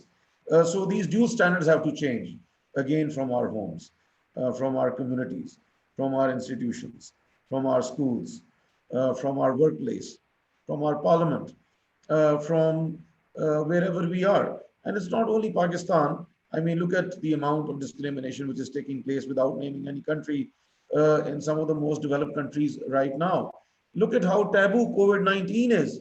You know, when I had COVID-19 for the first time, people said, Heather, don't share it. And then when I had it for the second time, people said, Heather, why the hell do you announce that you had COVID for the second time? Joanna, people won't even visit your home after you are recovered. I mean, can you believe that? That we have this type of attitude, that we're talking about COVID passports now, and we're talking about COVID bans and COVID microbes and things like that. So even in health, we are talking about, this is another dimension altogether, which was not talked about by our panelists, that how COVID itself maybe is not leading to inclusivity and towards diversity, but is actually going to lead to more segregation. And that is the new normal, actually. And that is how things are going to be emerging, because if you look at the discussions taking place at the European Parliament, if you take a look at how discussions are taking place at the American Congress, who are the beacon house of new legislation emerging, then you can see that how things have become convoluted, and how things have become totally tantalized with this discrimination and this segregation. So maybe we have to relook. Your generation has to relook at things and take cognizance and understand the implications of what you are doing today will have an impact on our tomorrow and our future. And we don't want to have a negative impact. We want to have a positive, constructive impact. So I would like to thank all of our panelists, Madam Chandana Gulzar, Khan Saiba, Norail Abbas Sahab, Nayab Ali Saiba, Muzaffar Islam Sahab could not come, but in absentia, I would like to thank him. Dr. Arfa Saida Zaira Saiba, Madam Nariman Qureshi Saiba, Faraz Ahmed Sahab, Faiza Muzaffar Saiba, Ali Shabar Sahab, Adil Rahmat Sahab, and Simon Sohail Saiba, for all being wonderful panelists, for candidly expressing how they look at these, how they represented different communities and again different segments of society. On behalf of diversity and on behalf of LUMS, I want to thank all of you, all of the panelists, for sharing their wisdom, for sharing their anecdotes, for sharing their knowledge, and for inspiring us for a better future for tomorrow. I would like to thank the diversity team on behalf of LUMS, Ramsha Naeem, Seemal Sohail again, Tuba Aslam, Zainab Jamal, Amna Ahmed, and Ali Adnan Arif, for spending hours and hours on ensuring that we have this wonderful webinar, and for ensuring that we have a wonderful panel of experts, for bringing people together not only from different universities, but also from different institutions and from different countries. Thank you so much, diversity. Thank you so much for opening up this new dimension of thought, of behavior. And I would like to request all of you that please, this should be the first step and not the last step. This should be a step towards the betterment of humanity. It's not only about your degree that you are doing things. Your degrees are meaningless if you do not have a better society. Your degrees are not going to give you happiness, and your degrees are not going to give you contentment. But your actions, your behaviors, and your conduct are going to lead to a better life. And you have to give a voice to the voiceless. And therefore, continue with your endeavor, continue with your efforts to make this institution, this country, and this world a better place for all. So thank you so much, audience. Thank you so much, everyone who joined us We do have 2 more webinars in the coming days. On the 24th, we will be having a webinar on technology-centric organizations. And then on the 25th, we will be having a webinar, sorry, on accountability and integrity. We look forward to your participation. And again, we will have an amazing panel of experts for both our webinars. Thank you so much, everyone. Thank you so much, Diversity. Thank you so much, very honorable and respectable panelists. Pakistan Zindabad.